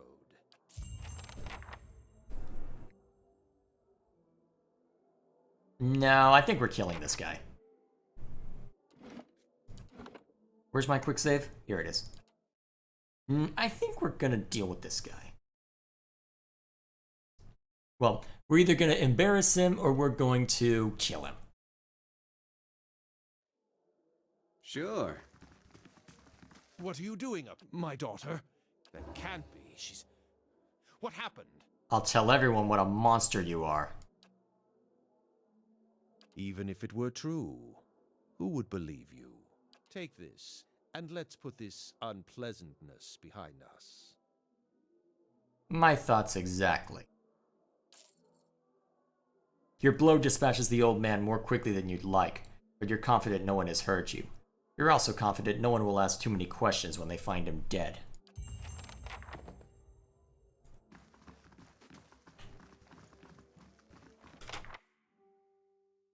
Wait, huh? I lost reputation with Defiance Bay.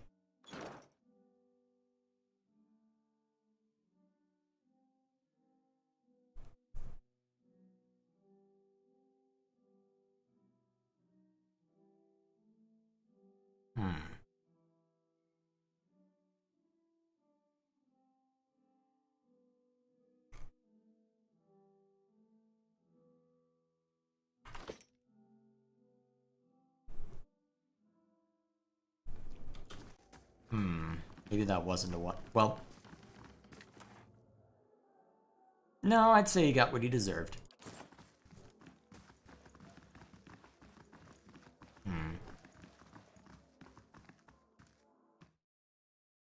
Well, I don't know. With how I acted at the start of this, was that really the right call? I guess we'll find out. I guess we shall find out, though it looks like those soldiers are no longer wandering around.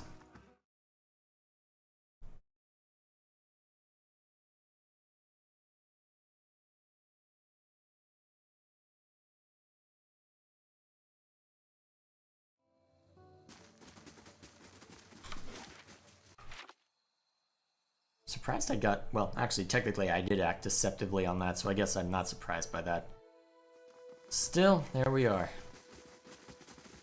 So we can go ahead and check back on here real quick just to see how this response is.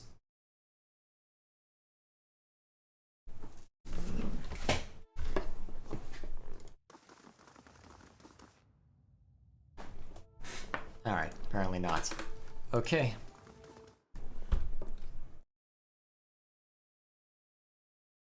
For now then, I guess we'll go ahead and call it here. Definitely longer than I intended to go. I was hoping on having a little bit of time after this to work on audio editing, but it seems that now all I really have time for is to just prepare for bed, given when the timing on this is. Still, a grand time all around. Grand time all around. So, either way, I guess next time I get, let's see, probably won't be able to see to this on Saturday. I'm pretty sure anyway. Because I don't know exactly the timing on everything, but I'm pretty sure that I won't have time to worry about that. But,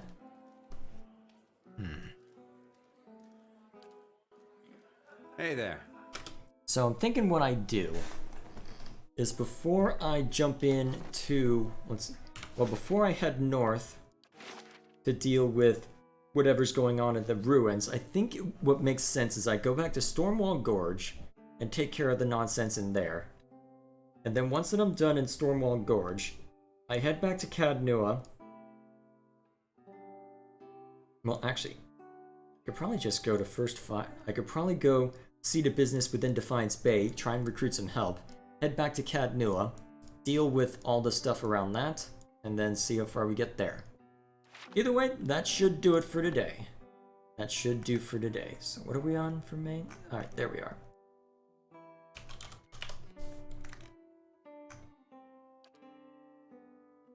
Alrighty. So, thank you all for watching.